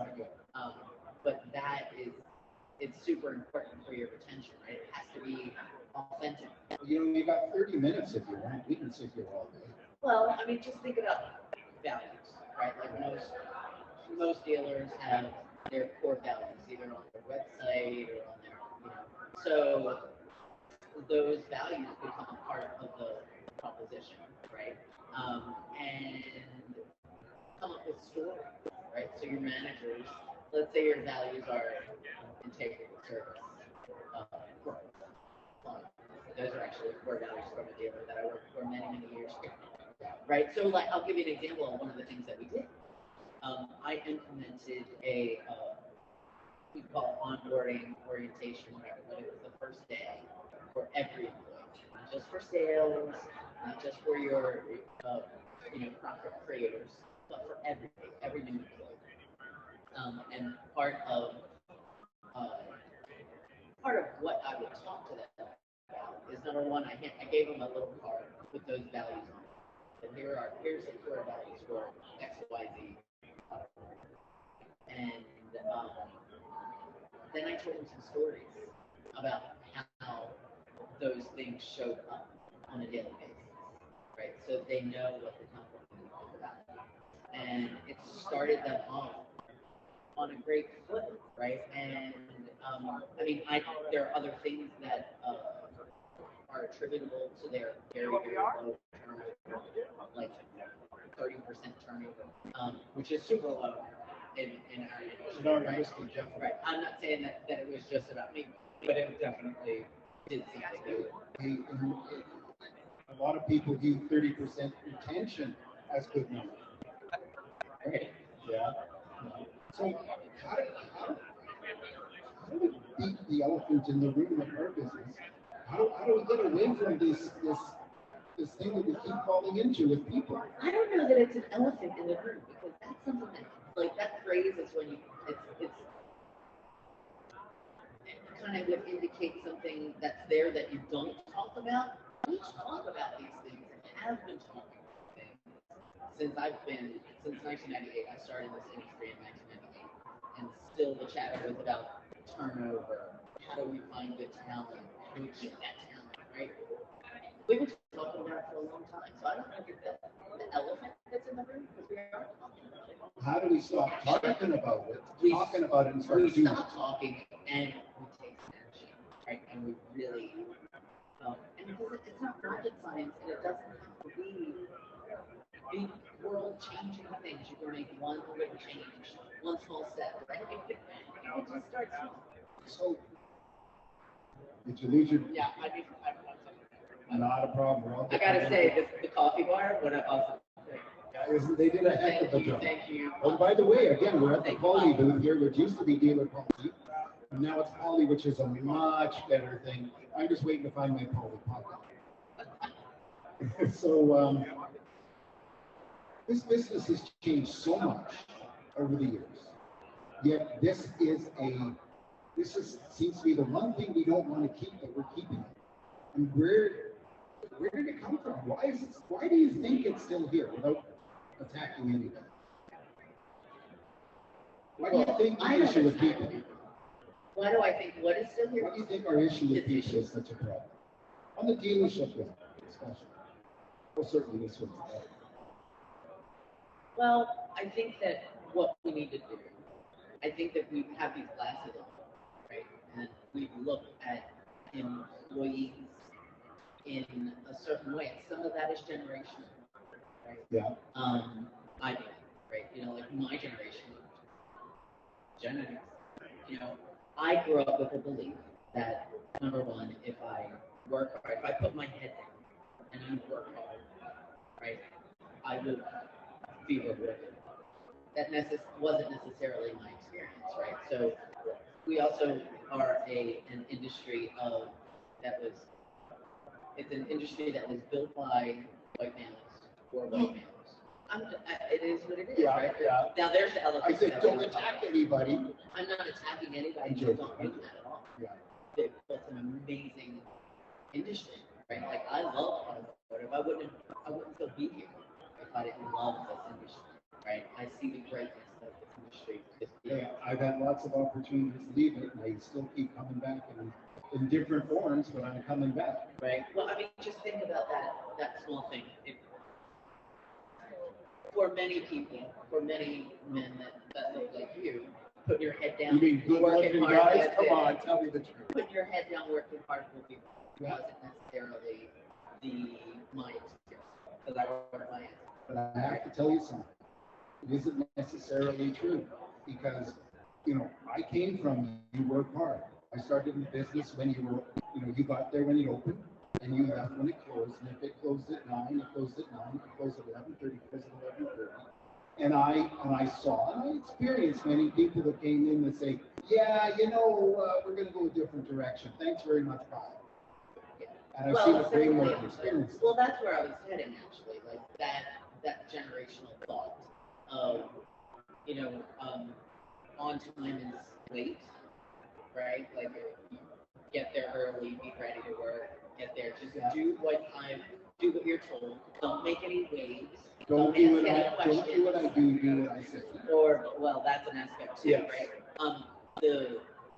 That's more, to me, that's more of a leadership thing, right? The way I think about work. So when we look at the generations that are entering our workforce today, you know, Gen Z is a great big generation that's entering the workforce. Yeah. Millennials are a huge generation. They are the largest cohort in the workforce, and these two generations will make up. I'd have to look it up right now, but it's going to be like 70 to 75% of the workforce. They want something different. They think about work differently. Than Well, and the fact is that many of these people that I read, you know better than me, is they're not looking to be in one job, forget one employer, one job for their life. Well, They it's want to do a interesting. whole bunch of other things. That's interesting. Like when I was just talking to about a recruiting job that I was doing. I sent a resume and job number. I'm like, wait a minute, that's not job jumping. We're talking about 20 years with 5 jobs, right? Which means, yeah. So, but Pardon me a second. That's we need to change how we think, right? Like my 20 year, more than 20 years, I had 2 jobs, right? Like I'm the perfect candidate. Like I have staying power. I'm there.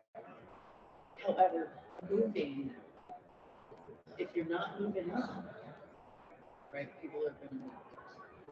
And so we need to also think about creating I agree.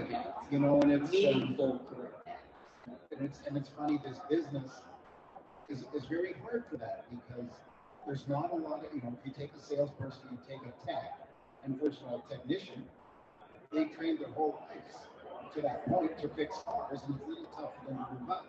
The only time they think about moving up is if they hurt themselves and they can't turn wrenches, or in some cases the technology is something they just don't want to deal with. But when you get that age group, that's a big challenge for us because we have only, in my opinion, we have 2 groups of people. We have the 20-year people and we have the 1-year people. And you know, it's a case of, well, you know what they do with the 1 year, they had 1 year here, they had 1 year there. Sometimes you meet them and the reason they left wasn't their choice. I think it's going to be interesting to see what's going to happen as the market normalizes, right? Because when I think about sales, and I've actually talked to a couple of the others who they have new salespeople new to the industry, and they're so much money, and so they don't know what they're doing. Right, and I'm not going to go into that part of it, but what will happen? You know, will there be a great resignation coming up from those people who we have trouble attracting people to our industry? It's not all about money. So I think that's going to be put to the test. Although tied up with money is success. If you brought into the business, you're not trained the skills, because I do believe talent isn't something that can't be trained. And I've tried to hire people with talent and hopefully build that talent and training. But when they hire a body that comes in because they now have openings, and that person just stands there and takes a call, and the first person that they get a hold of buys a car. And they only have the green one in with the red interior, and they buy it. They get 10% of MSRP. They pull down this huge commission. They sell a Corolla and they get $1,000 commission. And then all of a sudden they start getting cars in.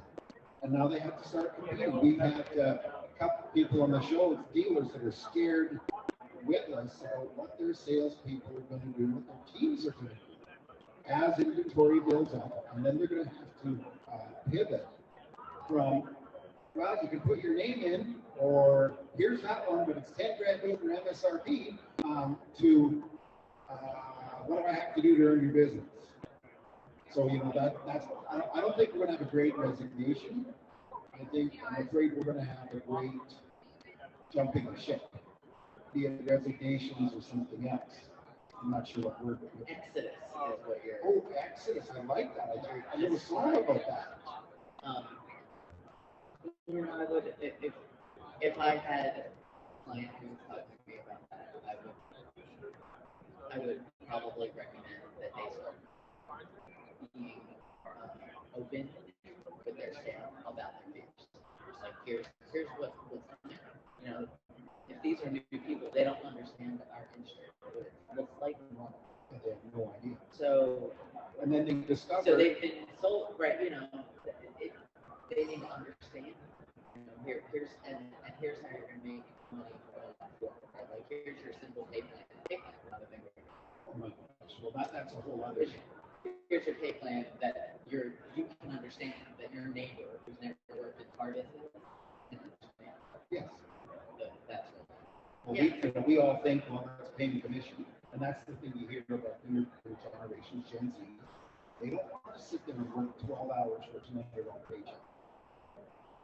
Right? They do not. Yeah.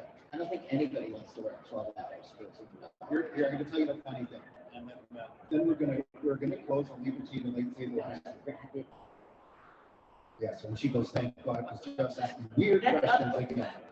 But when I started the business, and I won't tell you when because it was a long time ago, a flat commission was $200 minimum. And guess what it is today in those places? No, it's funny, but I know. Well, depending where you are, it's 100. I mean, I sold Toyotas and we sold Corollas at 3,900 Canadian, and you got 150 for the Nerd. You got 200 for every other one, and you never got more because you got paid in gross. Now everybody, most of the people I see, it's at 200 your minimum. Little tough back then. Rent was $600 a month. Nothing's changed. Here's the funny part. A lot of years, not that you're going to say how many with people, right? Wow. Maybe I'm wrong. I'm happy. Yeah. Good you. I'm happy to be wrong. I'd like to be wrong because I open my mouth as I think. But nevertheless, thank you so much for coming here. I really appreciate it. Jordan, I'm so happy to meet you. I cannot wait. If somebody asked me the number one person that I wanted to meet here, it was not Michael Strahan, it was Sandy Zulu. Oh, I did not pay him to say that. Thank you. Thank you. It's always a pleasure. And I know I'm going to bump into you. Pleasure's always here. Guess who's here? Ian's here. This is on recording now, but we'll just start. Guys, just tell me when you're good to go.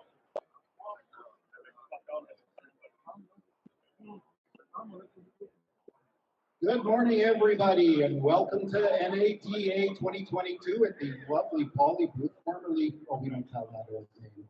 And I've got Jeff Polo from the Auto Hub show coming to you from the Great White North, actually here in Vegas. And I have two gentlemen who I've heard a lot about, just met today, and two totally different people you could meet from totally different sides of the business enjoying NADA. First of all, we have John Brady from Ship Your Car Now, and Peter Caruso from Vision AST and all sorts of other stuff. And gentlemen, please say hi, say a little bit to everybody here, and welcome.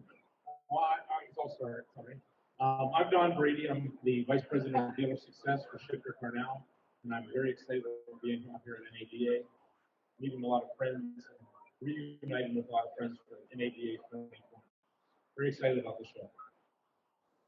Jeff, and I'm Pete Carrison with Vision AST. We're an analytics reporting platform and automotive and power sports. It's great to see everyone in person again, that's for sure. Thanks for having me. Yeah, it's a little different down here. Down here, you're a lot more open than we are up at home, and we're opening, but it's a little interesting there. You see people, you go, oh, I know that face. I don't know those eyes anymore. But Don, what's the number one thing that you're looking to get out of the show, other than a lot of business? And you know you're going to get way more business. Well, I'm actually, as crazy as it may sound, is I'm not out here to ask for business. I'm actually out here literally just to see my friends and what I consider family from social media, and obviously expand on the relationships. I mean, that's really what I'm after, is relationships, and ultimately business happens. If you take care of people, and it just comes around and takes care of you too.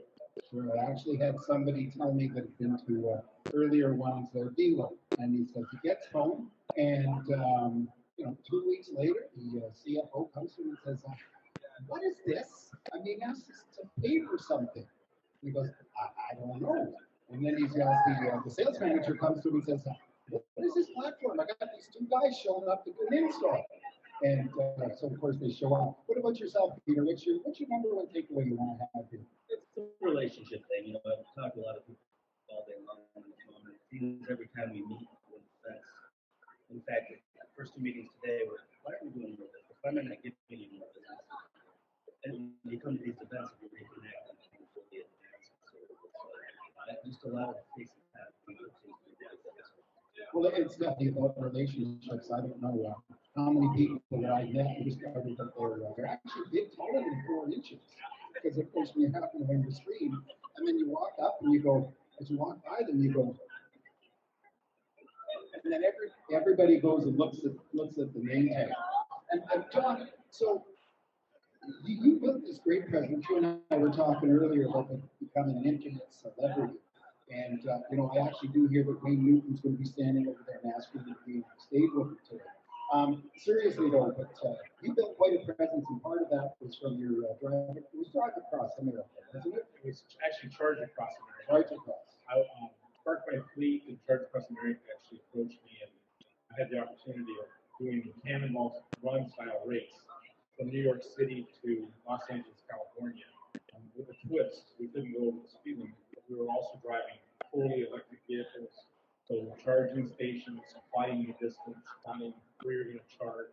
We weren't allowed to charge overnight, so it was unique. There was some very strict guidelines, but it was a on camera all the time, which was very unusual. I had a cameraman in the back seat, I had a camera right in front of my face, all the way across the country, with someone that I had never met before until the beginning of the race. But I learned a lot about the infrastructure in our country and how not ready we are yet for fully electric. So what you're telling me is you suffered range anxiety. There was moments of sheer terror that goes along with that. Range anxiety is real. It really is real. So they didn't have a pickup following you with a battery? Just kidding. No, not really. So speak about range anxiety, Peter. Analytics world is all about that sort of thing, correct? And it isn't the exciting part of the car business. So, it's generally the first 4 letters, which I will not repeat because some point this will be broadcast somewhere and people are listening. But what is the most exciting thing about analytics?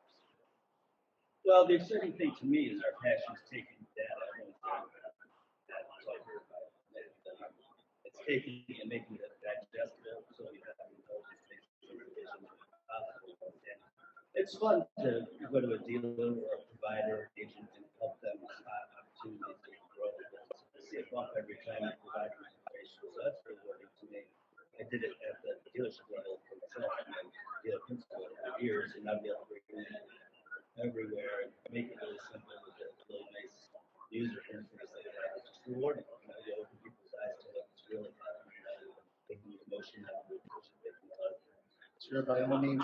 Now, the question is this. Earlier, Glenn Lundy was here with my colleagues in another broadcast. I won't mention their name, they're too good. But seriously, he mentioned Saturday morning sales meetings. How do you make analytics exciting for salespeople on a Saturday morning? You just have a leaderboard. here's where you stand, there's 15 salespeople, and your number is 14. What do you do to change something? Competitive vehicle. So that's easy. You don't even really need to talk about it. You just post the numbers and you let the competitive nature of salespeople. But how do you get them to understand KPI? That's a good question. And, that's the battle. And that's kind of how we've changed our model, frankly, is we were providing intelligence that was very intuitive to me, but not everyone knows what to do. So we kind of added to our team with people that came from the F&I side of the business that actually took the data and made it actionable and made decisions and trained with it. So we're bringing that perspective. Yeah, just here's a platform, here's our knowledge, and here's our ability to coach it through it. Perfect. And Don, what's your opinion? What should dealers be looking for? Because ultimately, this is a dealer show. I haven't seen a lot of dealer shows. It is early. Too many of them were out last night. But what do you recommend a dealer to do to get the most out of the show? It's big. It's in 2 different halls. You got to walk. Well, I actually talk about that. And when I think about it, as I have my general manager hat on. I used to come to these shows as representative of the dealer. It's tremendous. It's overwhelming. What my recommendation is, this is going to probably go against a lot of what people out here are wanting to do. I don't know that I would recommend signing any contracts. Or actually, really, the idea is spend the time with the booths that you're interested in what they're offering. Really, truly listen to it. Maybe hit it once and then walk around and come back and hit it again.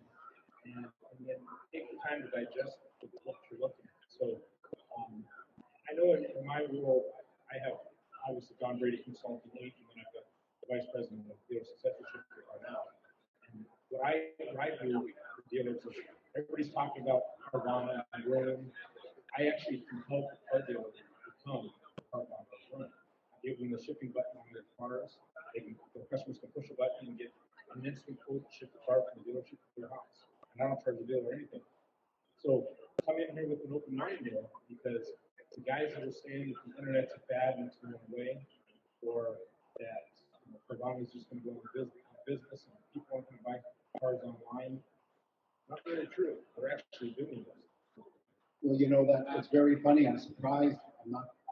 It's a great term. I'm surprised, but so many people are saying the same thing you just said. The internet's going to go away. Maybe they didn't think of what we went through. What's the same thing?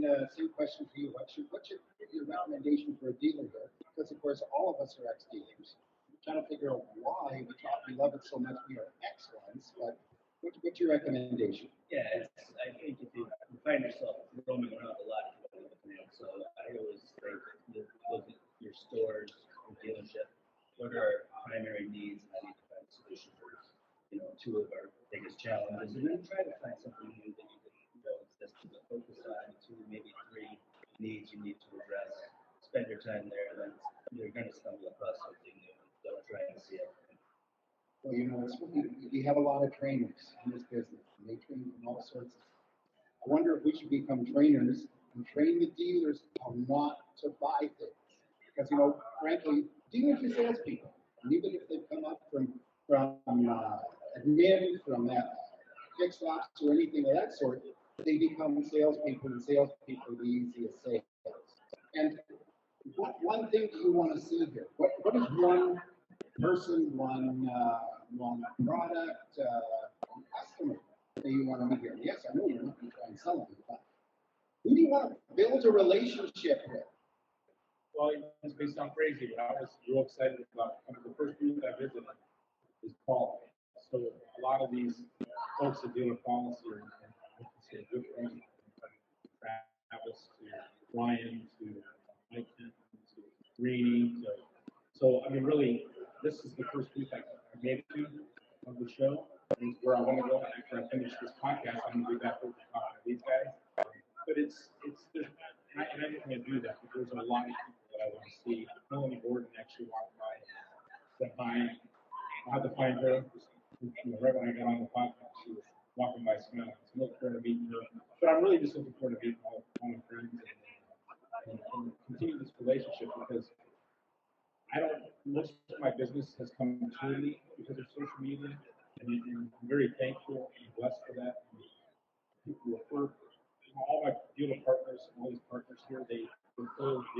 through me. That's how I'm going to help you with you.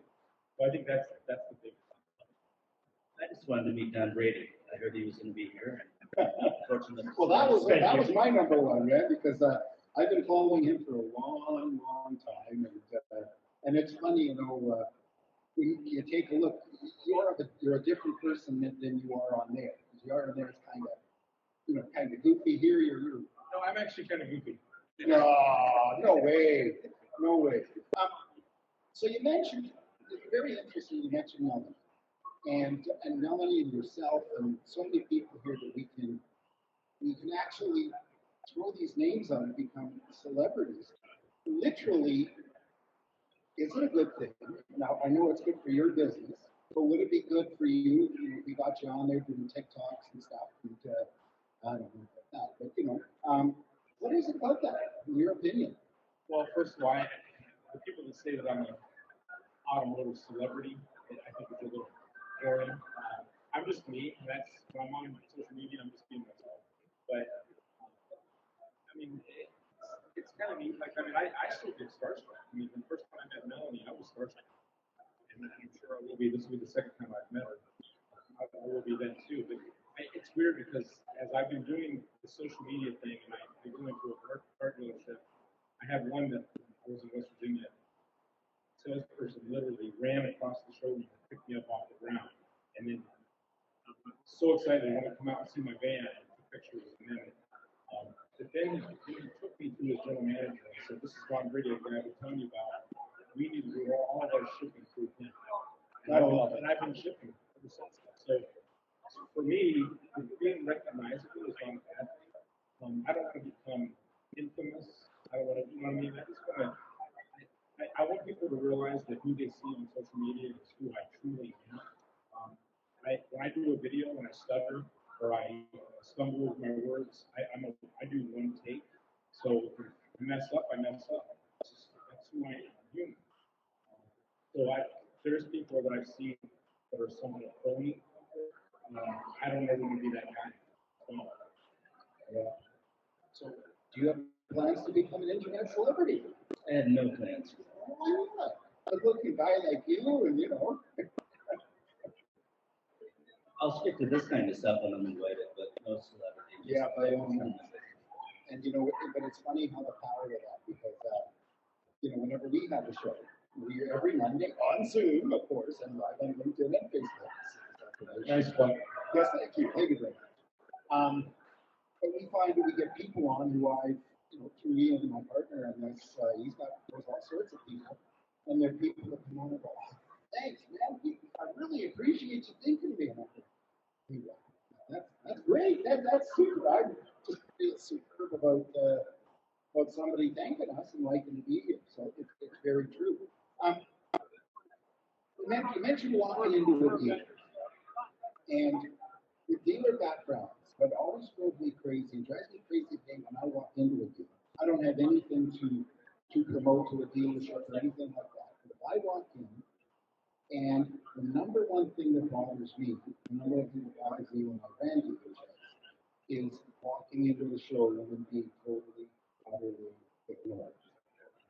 And a fellow that I'm connected with on LinkedIn made a post the other day. He was looking for a car for his wife, Michael Cirillo.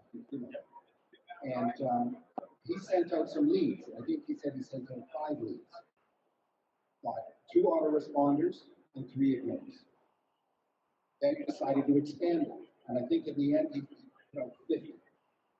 And almost no reach-outs. He did everything. Gave phone numbers, gave everything. How are we going to get around this? And it's not leads, it's not walk-ins. How are we going to get around this as a business?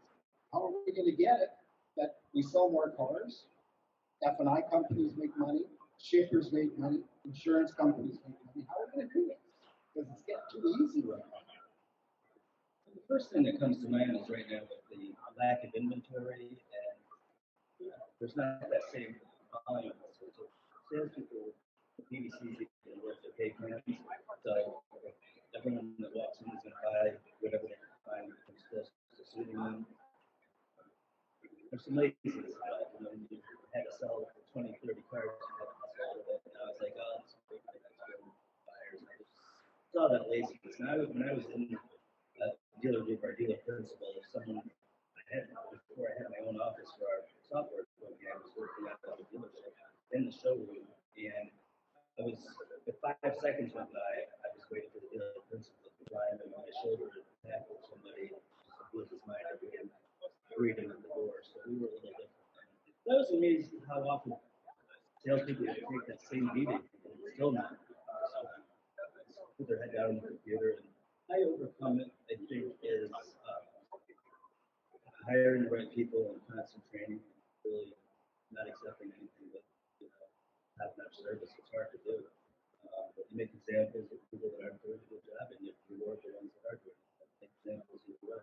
Sure. Well, you know, I used to have a dealer, and he said his saying was this: was a good manager is a good chatter. And in so many cases, everybody's busy doing things, and even in the biggest dealerships, everybody's multitasking.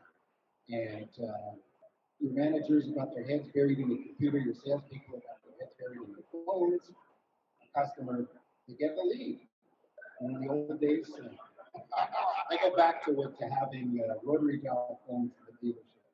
And the receptionist would call sales line 1 or sales call reception because there's no line 1. I had a pen sticking into the thing, so I dive over the desk, knock the pen out, and then it would dial as I picked it up and hope to be the first person. I'm not seeing that today. And what are you seeing, John? Because you can rent to dealers, obviously, a lot. Yeah, and honestly, the lack of intensity. I hate to use the word laziness, but that's the right word. And it's the facts. They're making all of the world right now. I think the lack of inventory is more of an excuse sometimes. I think the intensity's still got to be there. I mean, every single customer is important. They need to, and again, that what he said, that comes from training, it comes from, even when I was a general manager of the store, I would take it up if I had to. If it's up, if it's to be, it's up to me. I mean, that's how I felt. I always felt that way. And you want your team around you to feel that same way. And if everybody, they're all aligned with that same mission, you're not going to have customers go on the And I'll make you bet you had dirty shoes from washing cars too, because you didn't get a delivery, right? You remember that one. So, what message do you want to send out to people here at the show, people watching the Automotive show? And just what message do you want to give out, not just about the show, business in general, even vision? That's a great question. I guess the message is that right now, for a lot of folks in business, in the car business, things can start to get easy. I lazy, but things are easy right now. Some are using the opportunity to really improve and enhance their processes, whether it's analytics or it's training, and all they kind of go hand in hand. I worry for those that aren't taking action to do those things right now. Things eventually go back the other way, whether it's economically or just there's dearth of inventory again, and there's margin compression comes back and those things prepared. Short memories, you can forget what you have to do to survive, and it goes back to that. So focus on your business now while you have the time and the resources financially to make an improvement, so you're ready for that phase of the business. It's funny. I'm of the opinion, and every time I say this, it just shoots me down. But I do believe that overnight something's going to happen. Like, not tonight, obviously, but overnight, all of a sudden, plants are going to open up because I know everybody's opening chip plants like they're going out of style. And not all of a sudden, but suddenly dealers are going to say, we're giving product. And by the way, if you want a Lightning, you're going to have to take 27 F-150 XLT two-wheel drives. And, it's a good point. You got to be prepared. It is too easy. I don't mean to pick on people. I try to be positive. But, every time you do this, I know Ian, but he tried to buy a car, and boy, oh boy, it took him, a car guy, it took him a year to buy a car because people weren't bothered with it, and they knew him. They knew him personally. So, what about yourself? What do you thing you want to see here for people, for recommendations from the show? Well, what I want to say is to your audience and everybody out there is, I want to first of all say thank you to everybody that's referred anybody to me. I'd love to continue that. I'd love to help all of you with your businesses if I can. And as far as the show, again, we talked about, be real positive, be open-minded. You need as many people out there as you can. Really look at what their businesses are offering the dealerships, because there's a lot of neat concepts here. I think we're going to find. Again, just don't be closed-minded, because I think closed-minded are going to get left behind. Well, you're right. There's so much stuff here. Like I walked around yesterday. I've only been here today other than I'm great. It's intimidating. Like there's some places you walk in, and if I was a dealer, I would turn and walk away because it's like, man, this is a nice group. They got some good stuff. How do they afford it? and John, actually, you mentioned referrals. So, what would you say to a dealership to teach them about referrals? Because we all talk about salespeople. We all talk. Hey, there's Melanie. Hello, Melanie. Don was just saying how much he likes you, how he has to come and visit you, and he admires you, and he thinks you're the nicest person on the earth. Hey, Melanie, come here. Come on. Well, she told me she was going to give me a hug, so I might as well do it on a live podcast. Oh, there we go. This is live. Exactly. So good to see you. Melanie Borden, everybody. Live at NADA, the Auto Hub show. So getting back to the boring stuff, now that we had a nice interview, you build your business on referrals. Right. And I know that I sat down with salespeople. You've done it until you're blue in the face. Ask for a referral. Deliver a car. Do you like how I treated you? Great. Do you know anybody looking? Oh, you don't? Okay. Bye. Actually, what I would say not to do is don't hand your customer 35 grocery shops. Because I guarantee you they're going to get lost or they're going to throw it away. What I believe is stay in contact. And I think video is the way to do it. Send a video, thank you after they've left the store. I think video is everything. I mean, the reason I've risen to fame your I hate that, right? I'm not. Honestly, it's just me. So I do those videos. I stutter, I stumble, sometimes I don't know what I'm going to say next, and it's just who I am. So when back in the late 90s, early 2000s, when I was selling cars, I had a flip phone, and I don't remember the grainy videos that you send with those, but I was doing that. Oh, no, I never saw those. I've only been around long enough for that. But I was sending out videos, and really just all I was saying is, hi, I'm Don Brady. I was introducing myself, and I might have a car behind me that they were interested in from an internet lead. And when they came into the store, it was different because they would walk in and they would walk up to me and say, hi, Don, thank you so much for sending that video. So after they left, then I sent them a video thanking them. And I think that memory was better than even a handwritten thank you card, which they should also do. And what's really impressive is if you did it on a flip phone, it took them 45 seconds to 2 minutes to download that video. Yes, so you had to make it short. I was 15 to 25 seconds is what I would try to do. What I love about social media is I'm memorable. It's not about being. I'm not famous. I'm memorable. So as I walk around the show and I people say, hi Don, hi Don, hi Don, it's because I'm memorable. I'm not a celebrity. Melanie Gordon, she's probably a celebrity. She's a big time celebrity. She's reached that status. I haven't, and maybe one day I will, but if I do, what they're going to get at the end of the day is the same humble Don Brady that they saw 2 years ago. Well, I don't know if you get picked for the drive the $2 million electric car down through Germany, and you're going to be doing it with I don't know, Schwarzenegger. I think you might change. I would probably go. I would do that. I would do that. Who would turn that down? So Peter, as we're slowly wrapping up here, you're obviously a vendor here. and you gotta do it. And how do you make yourself stand out from everybody else? Because there probably isn't any other analytics company here. There's probably no other tech companies here. So, there's nobody to compete against. But actually, it's funny. I really believe the car business, especially with companies like Tesla, Rivian, is less about cars and more about tech. And how many of these would you almost experience if that car runs out of battery? There's nothing. You can't even shift it into neutral to push it off the road, can you? It's not quite as easy. It's not quite as easy. So sorry, Peter. How do you stand out? How do you get your message across? And not, your product. And honestly, I don't know your product. I've heard it's super awesome. But how does one go about doing that? It's, again, I was talking about relationships all the time.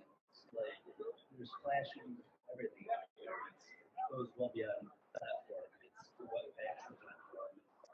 Remaining nimble as a company and the knowledge of the people that we bring on board, and we're very careful the positions what they can bring value with their knowledge of the industry, sharing that knowledge. And it's not always a consulting fee or we're going to charge this for an hour on the screen share. It's we're going to back what we offer with our knowledge and support and be a partner. That takes time to develop that. The business is when that way stays. That's kind of how we're growing organically. And it's very true because the business, while turning very techy, is also turning into real business. And we're losing the days of the second and third generation dealer. And we've been with Chevy for 112 years. And when this show was about stuff you can touch, stuff you can feel. Not about numbers. Right next to us is the Kurt Reynolds Bandit truck. Like, how awesome is that? But it's definitely not the car business. So thank you. Gentlemen, I thank you both very much for taking the time to join us. An absolute pleasure to meet you. I quite enjoyed it. If you have anything, my favorite thing was parting comments. Anything you want to add additional value other than ship your car now? Well, I just want to say again, thank you for letting me come on the show, and thank you for all your viewers out there. I'm here to help. I'm here to help. Thank you. And yourself? Just a thank you. It's a great community. It's a big community, but sometimes it's very small and intimate at the same time. And just great people. I love being part of it. And thanks for having me here today. Well, thank you very much. And my final saying other than come check out the autohubshow.com, and of course on various platforms, is the best thing about the car business is this. It's a life. And I think you'd agree. Anybody that's tried to get out of it comes back into it. And it's not because it's easy, because it's the same as it ain't easy. But thank you very much. Thank you again. Thank you, everybody. Thank you, everybody out here. And I hear there's a guy here who's street buying ADs. He said, we got to talk. Thank you. Thank you for being in the Paulie booth, too. Thanks.